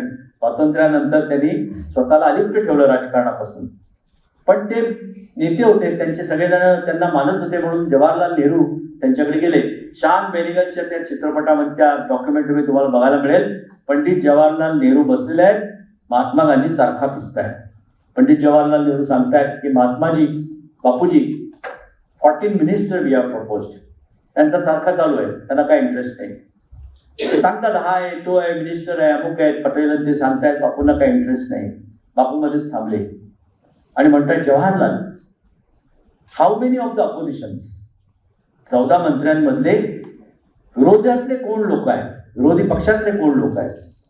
जवाहरलाल नेहरू म्हणतात की Bapu, we have a majority, Congress is in full majority, why we should take the opposition as a minister. आणि मग बापू त्यांना म्हणतात, त्या डॉक्युमेंटरीमध्ये दाखवलेलं आहे, then Jawaharlal, you are not understood the meaning of a democracy. Dr. Ambedkar may be our opponent, but that day he made a right speech. Democracy means not the majority respecting the minority. If you are not including the ministers from the oppositions, you are not understood the meaning of the democracy. You are wrong, Jawaharlal.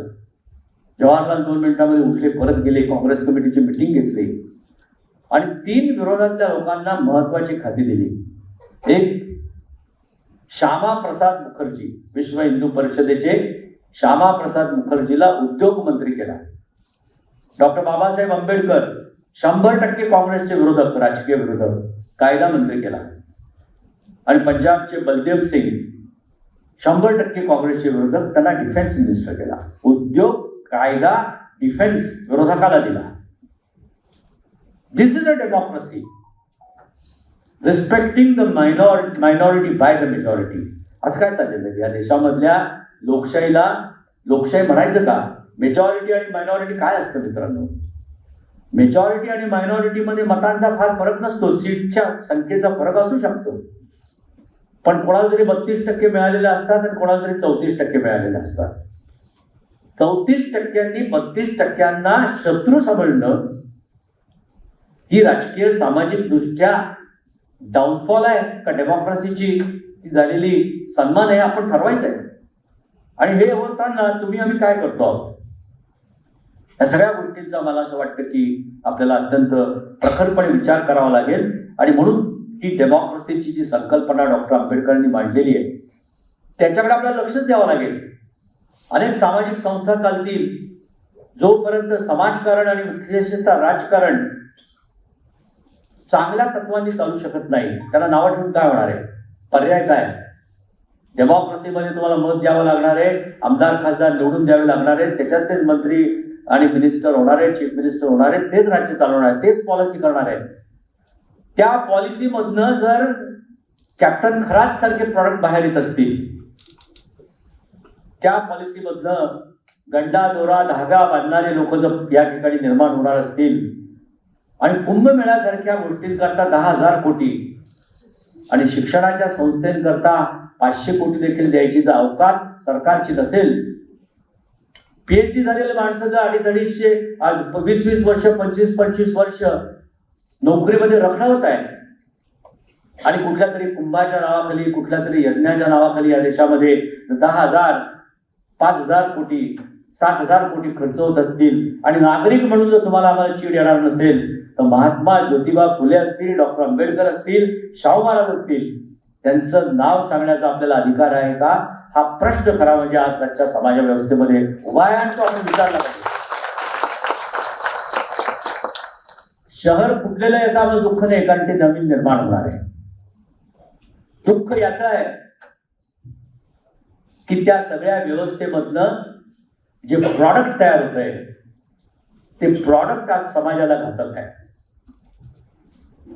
ज्यांचे सरकारचे सल्लागार captain Kharat असतील त्यांच्यामधनं मला नाही वाटत की काहीतरी आंबेडकर आणि फुलेंना अपेक्षित असणारा समाज निर्माण होईल.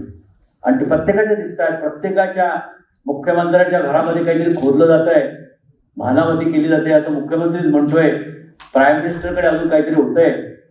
आणि या सगळ्या अवस्थेला आपण एकदम निष्क्रियपणे जर माझं काय घेणं आहे असं जर म्हणून पाहणार असू तर हा बदल कोणी करायचा आणि तो बदल कसा होईल आणि जो होणार नसेल तर तुमच्या आमच्या येणाऱ्या पिढीकरता तो उपयोगाचा आहे का, याचं मला असं वाटतं या निमित्तानं आपण विचार करणं ही अत्यंत गरजेची गोष्ट आहे. आणि म्हणून मित्रांनो, आपल्याला महत्वाचा sensitisation of as a citizenship, स्वतःला नागरिक म्हणून सेन्सिटाईज करण्याची गरज आहे. ते जर आपण करू शकत नसू तर आपण किती शिक्षित झालो, किती समृद्ध झालो, किती धन संपत्ती आपल्याजवळ जमवली, तर ती धनसंपत्ती एक दिवस तुमच्यापासून हिरावून घ्यायला अशा वाईट प्रवृत्तीच्या लोकांना फारसा वेळ लागणार नाही आणि तुमच्या शिक्षणाचा अर्थच उरणार नाही. कारण मग तुम्ही तुमच्या त्या सगळ्या शिक्षणामधनं जर निष्क्रियता स्वतःमध्ये निर्माण करणार असू आपण, तर त्या निष्क्रियतेतनं हा समाज जो आहे तो संवेदनशील होऊ शकत नाही. याचं भान आपल्याला ठेवण्याची गरज आहे. आणि म्हणून महात्मा फुलेंच्या नावाने जर आपण ही शताब्दी साजरी करणार असू त्या मुद्द्यांना, बेसिक मुद्द्यांना आपण हात घातला पाहिजे. जाती धर्माच्या प्रश्नाबद्दल भयंकर परिस्थिती निर्माण झालेली आहे. कोणी आरक्षण असेल, कोणी अजून कुठल्या प्रकारचे स्वार्थ असतील, वेगवेगळ्या मुद्द्यांवर जाती धर्माचे प्रश्न उपस्थित राहिलेले आहेत. आपण सांगितलं की 700 वर्ष या देशामधले रूलर्स वेगवेगळे होते. मुसलमानांनी किती वर्ष राज्य केलं? मला असं वाटतं की आपण किती म्हणालो आमचा देश मेरा देश महान, तरी आपण हे सत्य नाकारू शकत नाही की 800 वर्ष आपण गुलामगिरीत काढलेली सातत्याने. पण ती गुलामगिरीत काढत असताना, मुस्लिम राजवट असताना, सगळ्या मुस्लिम राजवटांनी हिंदूंना मुसलमान नाही केलेलं. मुसलमानांच्या सगळ्या राज्यांमधल्या हिंदूंच्या श्रद्धास्थानांना काही धक्के नाही लागलेले. काही उदाहरण दिले जातात, मंदिरांची तोडफोड, आपण त्याचं विश्लेषण केलं पाहिजे, खऱ्या अर्थानं विश्लेषण केलं पाहिजे. ते धार्मिक लढे होते का ते आर्थिक लढे होते हा वेगळा विषय. परंतु फॅक्ट रिमेन्स, 800 वर्ष जर या देशामध्ये मुसलमान राज्यकर्ते झाले असतील तर या देशामधला सगळा नागरिक राज्यकर्त्यांनी जर राज्य सत्ता वापरून धर्माचं आक्रमण केलं असतं तर या देशामधले सगळे हिंदू मुसलमान झाले असते. तसं झालेलं नाहीये. त्याचं योग्य विश्लेषण आपल्याला करावं लागेल. 150 वर्ष इंग्रजांचं देखील राज्य केलेलं आहे आणि इंग्रजांनी या ठिकाणी जे काही एक्सप्लॉयटेशन केलं असेल, आर्थिक एक्सप्लॉयटेशन केलं असेल, त्याचबरोबर इंग्रजांनी या देशाला काहीतरी दिलेलं पण आहे. कोडिफिकेशन दिलेलं आहे, कायदे दिलेले आहेत, नियम शिकवलेले आहेत. आणि सगळे शिकवत असताना आपण या देशामधल्या सगळ्या या इतिहासाच्या पार्श्वभूमीवर आजच्या कालखंडामध्ये ज्यावेळेस राहतोय त्यावेळेस मात्र आपण सगळ्यांनी विचारांना, महापुरुषांना धर्म, जात, पंथ याच्यामध्ये विभागलेलं आहे. आणि ते विभागणी कोण करतंय, काय करतंय याचं आपण विश्लेषण करत नाही, याचा आपण विचार करत नाही. महात्मा ज्योतिबा फुले शिक्षणतज्ञ, ब्राह्मणेतर चळवळ सुरू करणारा एक माणूस. ब्राह्मणेतर चळवळ कशासाठी? तर जातीच्या विरोधात नाही, तो विचारांच्या विरोधात. 2, 4, 5% लोकांनी ज्ञानाच्या आधारावर बाकीच्यांचं बाहुलं करायचं का? बाकीच्यांना नाचवायचं का? हे योग्य आहे का?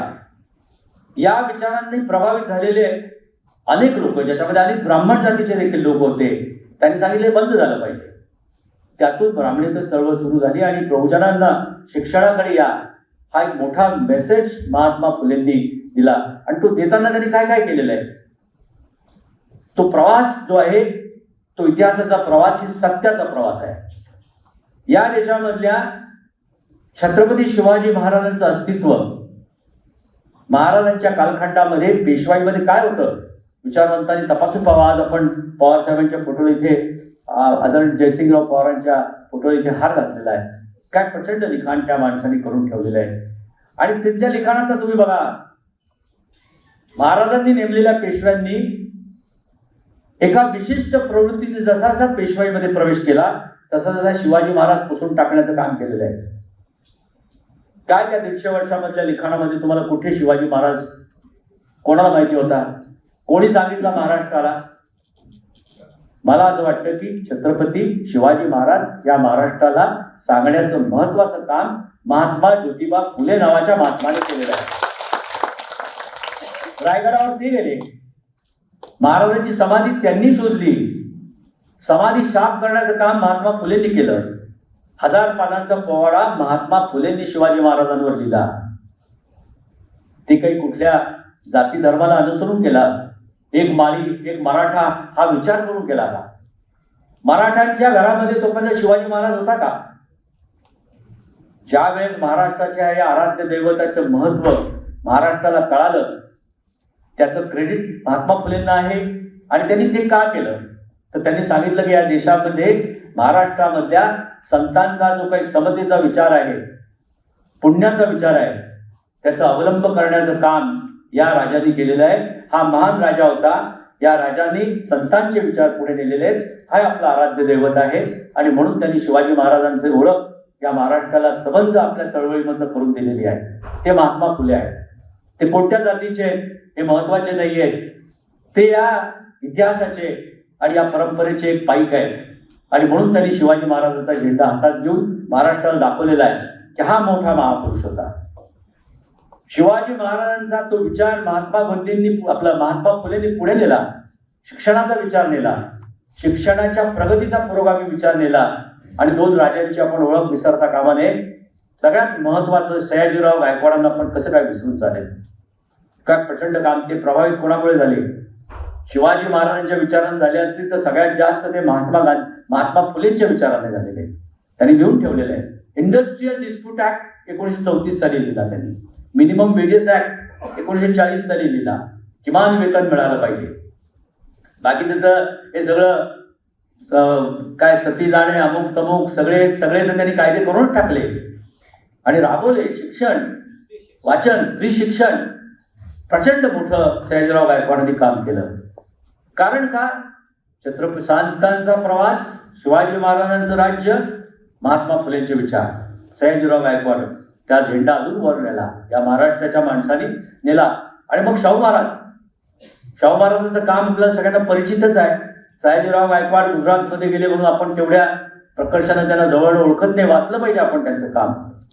आणि या सगळ्या लोकांच्या दोघांच्याही प्रयत्नातनं डॉक्टर आंबेडकर निर्माण झालेले आहेत. सयाजीराव गायकवाड नसते तर आंबेडकर निर्माण नसते झाले. पहिली स्कॉलरशिप त्यांनी दिलेली आहे. शाहू महाराजांनी त्यांना सामाजिक व्यासपीठावर आणलंय की हा उद्याचा महामानव आहे, हा तुमचा नायक आहे. मुखनायक त्यांच्या वर्तमानपत्राचं उद्घाटन शाहू महाराजांनी केलेलं आहे.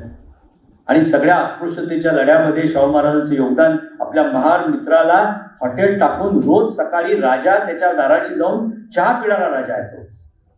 हा सामाजिक जो काही इंजिनिअरिंगचा जो काही पार्ट आहे ह्या 2 राजांनी महाराष्ट्रात केला. त्याच्यामुळे आंबेडकर निर्माण झालेले. आणि तुम्हाला संवेदनशील करण्याकरता म्हणून आज एक गोष्ट सांगून टाकतो. छत्रपती शिवाजी महाराजांच्या विचाराचा आणि महाराजांच्या नावाचा सगळ्यात मोठा सन्मान कोणता? आम्ही एक फार मोठी लढाई लिहिलेलो आहे. ठाकरे साहेबांना माहिती आहे. त्या युक्तिवादातनं तुम्हाला पण कोणाला माहीत असेल की नाही माहिती आहे. भारतीय संविधानामध्ये शिवाजी महाराजांचा फोटो आहे. आपल्यापैकी किती लोकांना माहिती आहे? भारतीय संविधानाच्या मूळ प्रतीवर छत्रपती शिवाजी महाराजांचा फोटो आहे. आपल्या कोणालाच माहित नाही. आपण कधीतरी आज गेल्यानंतर संविधानाची गुगलवरची मूळ प्रत काढून बघा. या युक्तिवादावर आम्ही बार काउन्सिल करता 2 एकर जागा मिळवली 50 कोटीची. या युक्तिवादावर sensitisation on the constitution is a need of the hour. Minister होते जितेंद्र आव्हाड, त्यांचा आमचा युक्तिवाद झाला. ते PhD आहेत, कॉन्स्टिट्यूशनचे PhD आहेत. युक्तिवाद झाला त्यांना. आम्ही म्हटलं तुम्ही सगळ्या 2 महापुरुषांचं नाव घेऊन सगळे राज्य करता, आंबेडकर साहेब आणि शिवाजी महाराज. आंबेडकर आणि शिवाजी शिवाय कोण काय राज्य करते बोलतंय? मग आम्हाला सांगा, आंबेडकरांचा संविधानाशी संबंध आहे जगाला माहिती आहे. शिवाजी महाराजांचा काय संबंध आहे तुम्हाला काय माहिती? त्यामुळे काय संबंध आहे? मग मी त्यांना स्टोरी सांगितली. तुम्हाला पण सांगतो, पण तुम्ही पण कोणीच हात वर केला नाही. माहिती आहे म्हणून केला नाही का घाबरून केला नाही? माहिती घाबरायचं काही कारण नाही. लोकशाहीमध्ये इतिहास असा आहे. 15व्या बरोबर आहे. साहेबांसाठी टाळ्या वाजवा. संविधान निर्माण झालं. संविधानाच्या निर्मितीनंतर एक समिती बसली. आचार्य कृपलानी नावाचा एक अतिशय विद्वान माणूस त्याचा अध्यक्ष होता. त्यांच्यावर जबाबदारी अशी होती, या देशाच्या 4000-5000 वर्षाचा जो काही संस्कृती आणि इतिहास आहे, तो संस्कृती आणि इतिहास आपण संविधानाच्या या सगळ्या डॉक्युमेंटवर उमटवला पाहिजे. आता हे करायचं कसं त्यांना काही कळेना. ते गेले शांतिनिकेतनला रवींद्रनाथ टागोरांकडे. रवींद्रनाथ टागोरांनी त्यांना सांगितलं की 4-5 हजार वर्षाचा इतिहास जर या डॉक्युमेंटवर लिहायचा असेल, हे 300 पानाचं डॉक्युमेंट आहे, याला 5000 पानाचा दस्तावेज जोडावा लागेल. हे शक्य नाही. ही ताकद फक्त चित्रांमध्ये आहे. आणि मग त्यांनी एक आर्टिस्ट दिला, नंदलाल बोस नावाचा एक आर्टिस्ट त्यांनी त्या संविधान सभेला दिला. सांगितलं तुम्ही याच्याशी चर्चा करा, तुम्हाला काय अपेक्षित आहे संस्कृतीचं, 4000 वर्षाच्या संस्कृतीचं त्याला सांगा, तो तुम्हाला चित्र काढून देईल. संविधान सभेने सांगितलं की हा देश शेतीप्रधान देश आहे. संविधानाच्या पहिल्या भागावर बैलाचं चित्र आलेलं आहे. बैल ही रिप्रेझेंट्स द शेतीप्रधान देश. आणि अशा पद्धतीचं वेगवेगळं सांगितलं. रामायण आलं, महाभारत आलं. या देशामधली परंपरागत न्यायाची गादी कोणती, तर विक्रमादित्याची गादी. ती विक्रमादित्याची गादी आली. असं करता करता एकंदर 22 चित्रांमध्ये 4000 वर्षाचा इतिहास सखलतपणे त्या आर्टिस्टनी बसवला. आणि ते 22 चित्र वेगवेगळ्या भागांवर, मूळ भागांवर काढलेली आहेत, रेखाटलेली आहेत. त्याचं एक वेगळं दालन पार्लमेंटमध्ये केलेलं आहे की this is a symbol of the heritage of the 4000 years of this country. त्यामधला एक भाग असा होता जो 15वा भाग आहे साहेबांनी सांगितला. त्यामध्ये असं होतं की या 5000 वर्षामध्ये लोकशाही पद्धतीने राज्य चालवणारा राजा कोणता, असा एक कॅटेगरी होती. विवाद झाला. सभागृहाचे नेते जवाहरलाल नेहरू होते. जवाहरलाल नेहरूंना डॉक्टर आंबेडकरांनी सांगितलं की 5000 वर्षामध्ये लोकशाही पद्धतीनं राज्य करणारा एकच राजा झाला, छत्रपती शिवाजी महाराज. पंडित जवाहरलाल नेहरू वेगळ्या मतांचे होते. त्यांनी, तुम्ही ऐकलं असेल, डिस्कव्हरी ऑफ इंडियामध्ये महाराजांच्या बद्दल काहीतरी लिहिलेलं होतं. काय लिहिलं मी काही नीट वाचलेलं नाही, पण तो काही फारसं चांगलं लिहिलेलं नव्हतं असं म्हणतात. पण ते सभागृहाचे नेते होते, ते विद्वान होते, ते राष्ट्रीय होते. त्यांनी सांगितलं बोला काय. यांनी सगळ्यांनी त्यांच्यासमोर मांडला की महाराजांचा कारभार बघा, शेतकऱ्याच्या मालाला भाव मिळाला पाहिजे, त्या काळात राज्याचं धोरण, सैनिकांना पगार दिले जातील, ते राज्याचे सेवक असतील, ते तनखेदार किंवा जागीर नसतील, महिलांच्या रक्षणाकरता ही योजना, हिरकणी आपल्याला तर फेमस माहितीच आहे, शेतकऱ्याच्या सातबाऱ्याच्या उतारासारखे रेकॉर्ड तयार करून दिलं. 1, 2, 3, 4, 5, 50 सनदा आणि माहिती आणि रेकॉर्ड शिवाजी महाराजांचं सगळं त्यांनी टाकलं. आणि सगळ्या संविधान सभेने एक मतानं ऍक्सेप्ट केलं की हो एकच माणूस झाला ज्याचा आपल्याला फोटो 5000 वर्षामध्ये लोकशाही पद्धतीनं राज्य करणारा राजा एकच झाला. अनेक राजे झाले, हजारो राजे झाले, त्यामधला एकच राजा म्हणून छत्रपती शिवाजी महाराजांचं नाव त्या ठिकाणी संविधान सभेने फायनल केलं. आणि त्यांचं फोटो त्या 15व्या भागामध्ये, इलेक्शन नावाचा टॉपिक आहे संविधानाचा, निवडणुका, त्या निवडणुकीच्या टॉपिकमध्ये तुम्हाला 2 फोटो दिसतील, शिवाजी महाराज आणि गुरु नानक. गुरु नानकांनी देखील शिखांचे जे धर्मगुरू आहेत त्यांनी लोकशाही पद्धतीने खूप काम केलं आणि म्हणून त्या दोघांचे फोटो तिथे असतील. हे लोकशाहीमधलं शिवाजी महाराजांचं सगळ्यात मोठं स्मारक आहे. पुतळे उभे राहतील आणि पडतील पण, सांगता येत नाही कोण कसं करील, कुठे पैसा खाईल, कोण त्याच्या पायामध्ये, ते पडतील पण. संविधानावरचं हे चित्र पडू नाही शकत, कारण ते चित्र केवळ कोणीतरी रेखाटलेलं चित्र नाही आहे. ती महाराजांनी केलेल्या 400 वर्षामधल्या सगळ्या या ॲडव्हर्स परिस्थितीत देखील ते टिकलेल्या इतिहासाची ती साक्ष आहे की या माणसाने तसं काम केलंय. मग ते कोणी केलं? आंबेडकरांनी. मग ते आंबेडकर कोण आहेत? दलित आहेत. मग शिवाजी महाराज कोण आहेत? मराठा आहेत. मग ते फुले कोण आहेत? ते माळी आहेत. मग यांनी जय भीम म्हणायचं, त्यांनी जय शिवाजी म्हणायचं, त्यांनी काय म्हणायचं? जय ज्योती म्हणायचं आणि एकमेकांशी भांडायचं. हे भांडण्यासाठी आहेत की एकत्र येण्यासाठीचा सगळा हा इतिहास आहे? हा लोकांना सांगायला नको? हा पूरक नाही एकमेकांना? छत्रपती शिवाजी महाराज पेशवाईमध्ये जर पुसण्याचा प्रयत्न झाला आणि महात्मा फुलेंनी जो तो केला तर तो काही जातीच्या धर्माच्या आधारे नाही केला, तो विचारांच्या आधारे केला. एक मोठा राजा ज्यांनी सामान्य माणसाची कदर केली आणि रयतेचं राज्य चालवलं, हा आपला आराध्य दैवत असला पाहिजे. कुठला तरी आकाशात न दिसणारा पांडुरंग आणि परमेश्वर ज्यांनी त्याने आपल्या आपल्या व्यक्तिगत श्रद्धेमध्ये ठेवावा, सामाजिक श्रद्धेमध्ये हा आपला मोठा माणूस आहे, हा आराध्य दैवत आहे, हे त्यांनी सांगितलं. ते या सगळ्या लोकांनी पुढे नेलं. आंबेडकरांनी मिळालेल्या संधीचा फायदा घेऊन ते बरोबर त्या ठिकाणी पार्लमेंटमध्ये संविधान सभेमध्ये मांडलं आणि संविधानाची निर्मिती झालेली आहे.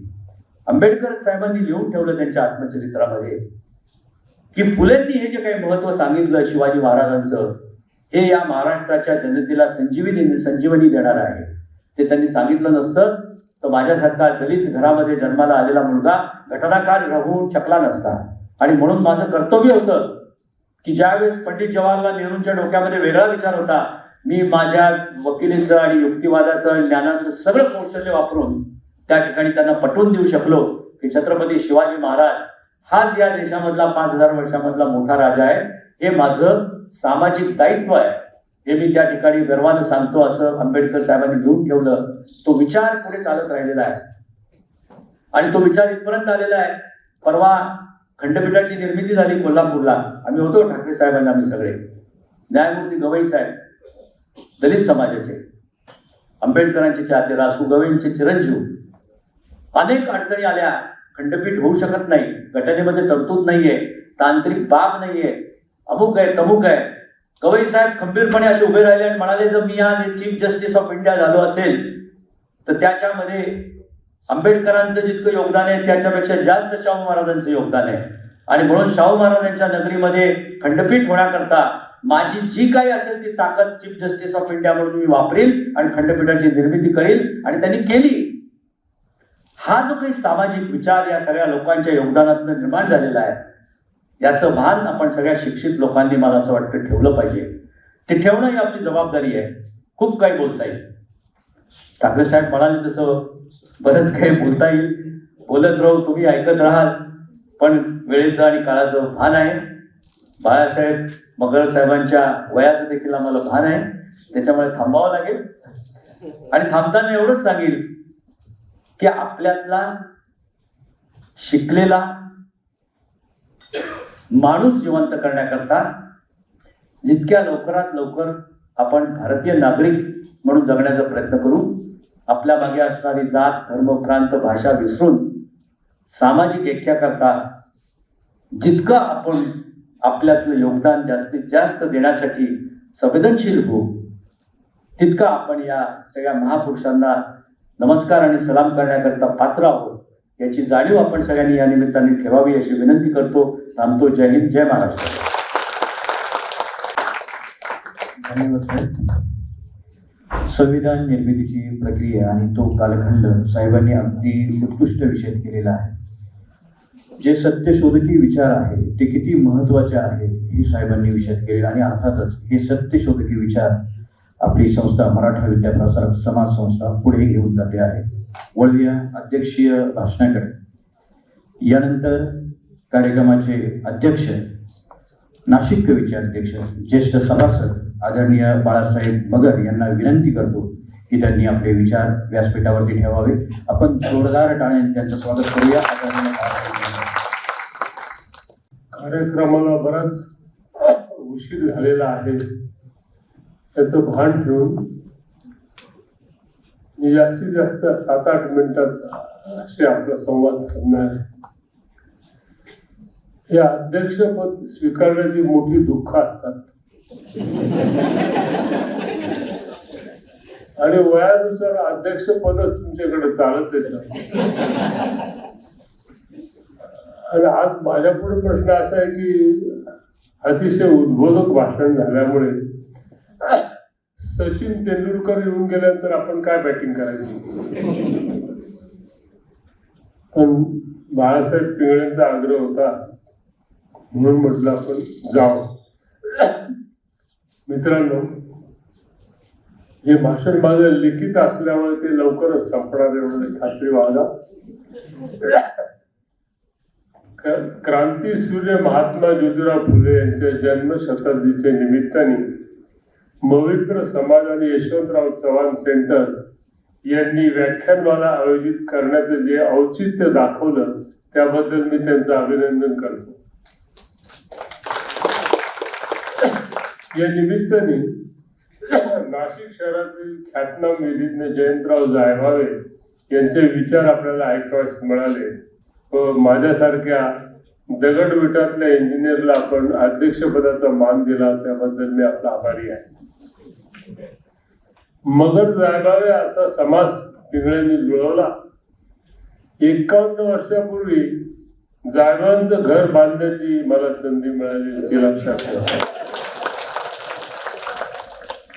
मगर दिगोळे एकत्र होते आणि मला आता जयंतराव वकीलच आहेत त्यांनी सांगायचं आज समोर बरेचसे 4-5 वकील बसले की बाबुरावजी ठाकरे, ॲडव्होकेट जायभावे, जायखेडकर, नानासाहेब लेले अशा सगळ्या वकिलांनी आमच्यावर विश्वास टाकला.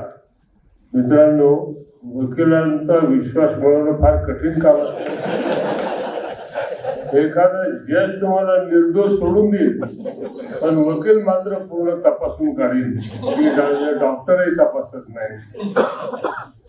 त्यामुळे या वकिलांनी आमच्यावर विश्वास टाकल्यामुळे आमच्या उमेदीच्या काळात आम्हाला एक बूस्ट मिळाला आणि आम्ही या शहरामध्ये एक चांगले कंत्राटदार म्हणून पुढे आलो. 20व्या शतकात जी सामाजिक उतरंड व्हायची ती झालीच आहे मित्रांनो. हा महाराष्ट्र म्हणजे महर्षी कर्वे, सेनापती बापट, गाडगे महाराज, छत्रपती शाहू महाराज, बाबासाहेब आंबेडकर, सयाजीराव गायकवाड अशा नररत्नांची ही खाण आहे. त्यात सत्यशोधक समाजाचे संस्थापक, श्री शिक्षणाचे प्रणेते, रात्रशाळेचे जनक महात्मा ज्योतिराव फुले यांच्याबद्दल आपण आदरभाव व्यक्त करणे ही त्यांच्याबद्दलची कृतज्ञता आहे असं मला वाटतं.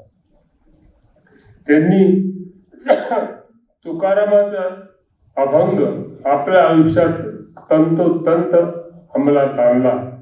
जे का रंजले गांजले यासी म्हणे जो आपुले, देव तेथेची जाणावा, साधू तोची ओळखावा. आणि महात्मा फुलेंचे खरोखर त्या माणसाजवळ दैवत्व होतं काय असं आपल्याला वाटायला लागतं. अत्यंत कर्मठ आणि अत्यंत विषम वातावरणात त्यांनी घरदारपणाला लावले आणि जनांना काय सुचवले त्यांनी की साथ कोणी दिली तर जात तुम्ही पाहू नका. साथ कोणी दिली तर तुम्ही जात तुम्ही पाहू नका. हात कोणी दिला त्याला पाठ मात्र दाखवू नका. महात्मा गांधी स्वतः म्हणाले, भारतात महात्मा एकच आणि तो म्हणजे महात्मा ज्योतिराव फुले. महात्मा ज्योतिराव फुले हे काळाच्या पुढे जाऊन विचार करणारे विचारवंत होते असं मला वाटतं. त्यांनी हे जे ब्रह्मवाक्य सांगितलं त्याचे आपण सर्व इथे बसलेले लोक डायरेक्ट बेनिफिशरी आहोत असं माझं मत आहे. ते काय म्हणाले की विद्येविना मती गेली, हे आपण ऐकलंच एकदा. विद्येविना मती गेली, मतीविना नीती गेली, नीतीविना गती गेली आणि गतीविना वित्त गेले, वित्ताविना शूद्र खचले. इतके अनर्थ एखाद्या अविद्येने केले म्हणजे अज्ञानाने केले. मित्रांनो, या अविद्येचा अनर्थ आपल्या वाडवडिलांच्या लक्षात आला असावा. आता त्यामुळे खेड्यातून आलेले आपण सर्व लोक, कोणी डॉक्टर, कोणी इंजिनियर, कोणी वकील आणि कोणी प्रोफेसर झाले. ज्योतिबाजी एक कृतिशील विचारवंत होतं. जसं इंग्रजीने म्हणतात की चॅरिटी बिगिन्स ॲट होम, तशी त्यांनी स्वतः भिडेवाड्यात स्त्रियांसाठी शाळा काढली. स्वतःच्या पत्नी सावित्री देवींना शिकवले, त्यांना पुढे शिक्षिका केलं. सावित्रीबाई शाळेत जात तेव्हा त्यांना शेणगोळे खावे लागले. मित्रांनो, एका प्रसंगी विरोधकांनी फेकलेल्या दगडांनी डोक्याला खोक पडली. इतक्या विपरीत परिस्थितीत समाज सुधारणेचं काम करणं म्हणजे समाजासाठी त्यांना किती मोठ्या अग्नीत दिव्यात जावं लागलं असेल त्याची आपण कल्पना करा. त्यांनी महिलांसाठी शिक्षणाची दारे उघडली, अस्पृश्यांसाठी सुद्धा शाळा काढल्या. बाबासाहेब आंबेडकर यांनी बाबासाहेब आंबेडकर त्यांना गुरुस्थानी मानत. शिवाजी महाराजांचा पहिला पोवाडा त्यांनी रचला. शिवाय महाराजांचा पहिला पुतळा सुद्धा त्यांनी बसवला. आज महिला पंतप्रधानपद, राष्ट्रपतीपद या पदापर्यंत का पोहोचल्या, याला कारण आपण त्या काळात स्त्री शिक्षणाचं काम सर्व विरोध पासून मोठ्या धैर्याने या दाम्पत्याने चालू ठेवलं. शेतकऱ्यांच्या प्रश्नांना वाचा फोडण्यासाठी शेतकऱ्यांचा आसूड हा ग्रंथ त्यांनी संपन्न केला. आजही शेतकऱ्यांची पर्यावरण, अवकाळी पाऊस यामुळे त्यांच्या आर्थिक परिस्थितीची उतरंड चालू आहे. या काळात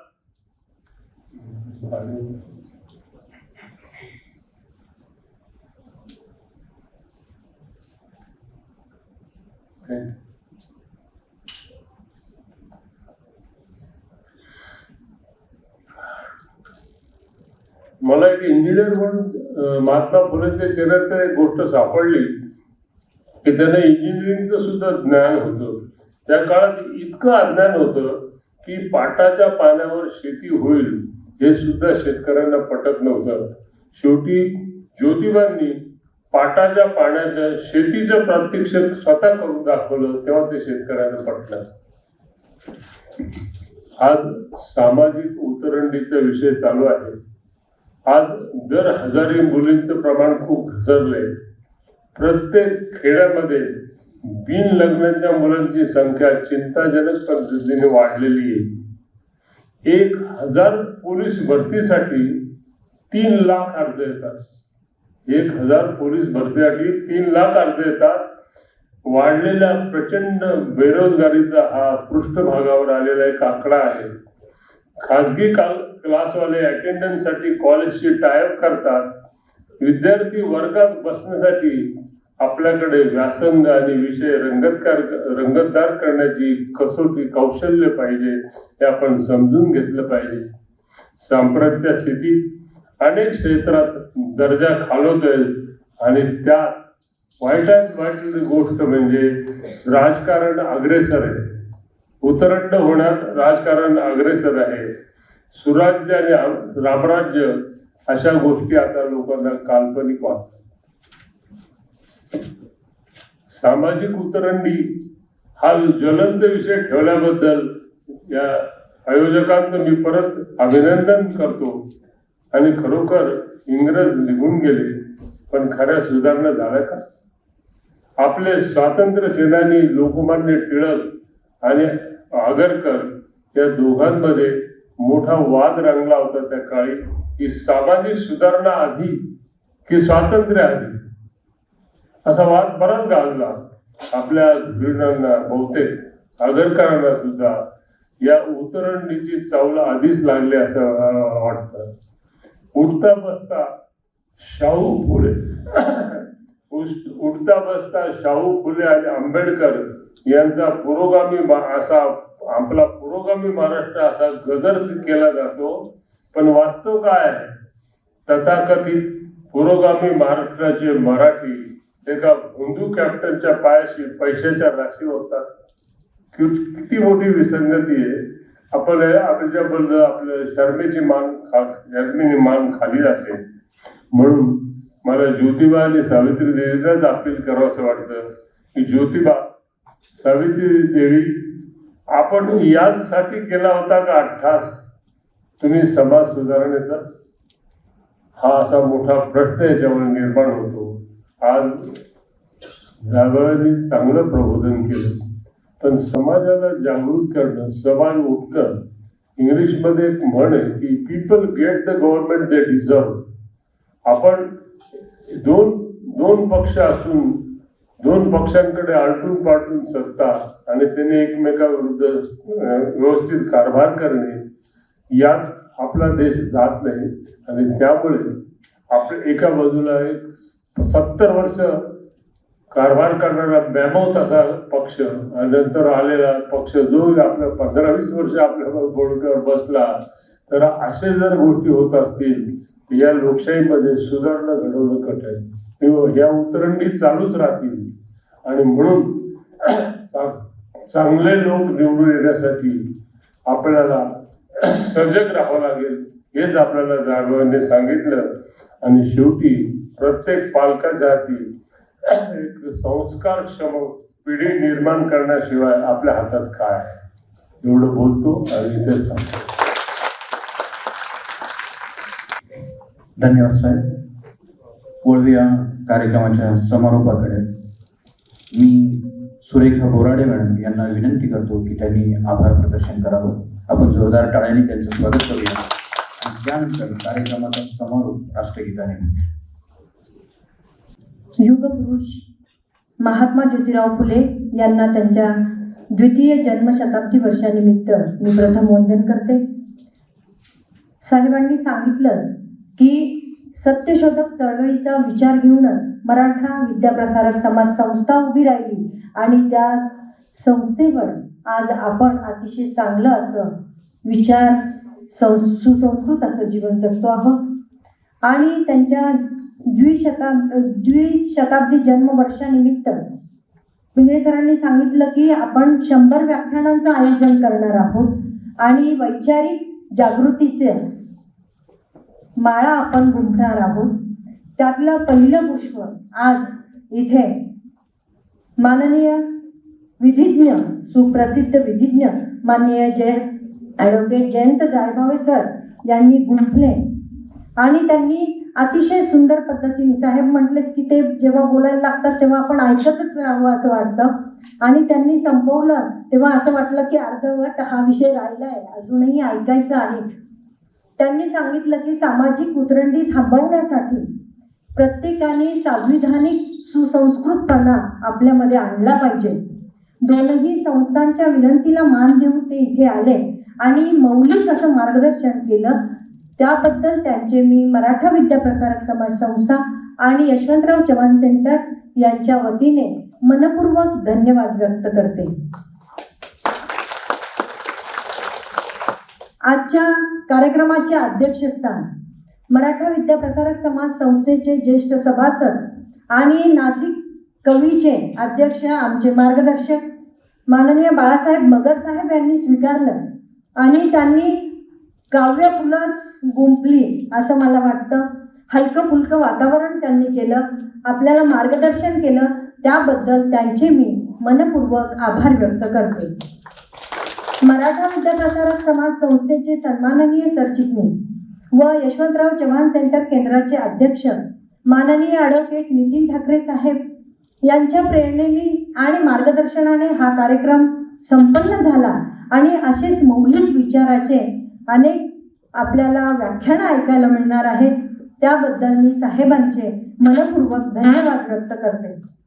आज या कार्यक्रमासाठी उपस्थित झालेले मराठा विद्याप्रसारक समाज संस्थेचे संचालक ॲडव्होकेट लक्ष्मण लांडगे साहेब, त्याचप्रमाणे RK बच्छाव साहेब हे उपस्थित राहिले. कार्यक्रमाची शोभा वाढली आणि ज्येष्ठ सभासद आप्पा पिंगळे साहेब इथे उपस्थित राहिले.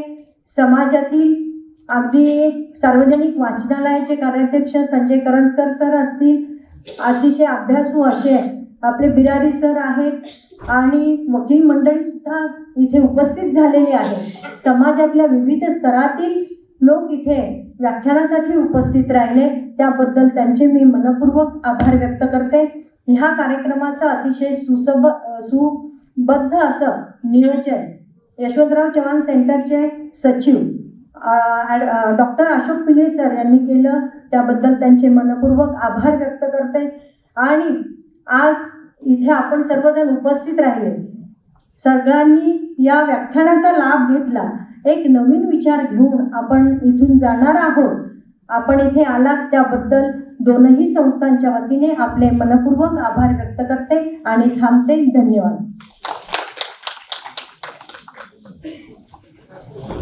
सिंध गुजरात मराठा द्राविड उत्कल गंगा विंध्य हिमाचल यमुना गंगा उच्चल जलधि तरंगा तव शुभ नामे जागे तव शुभ आशीष मागे गाहे तव जय गाथा जनगण मंगलदायक जय हे भारत भाग्य विधाता जय हे जय हे जय हे जय जय जय जय हे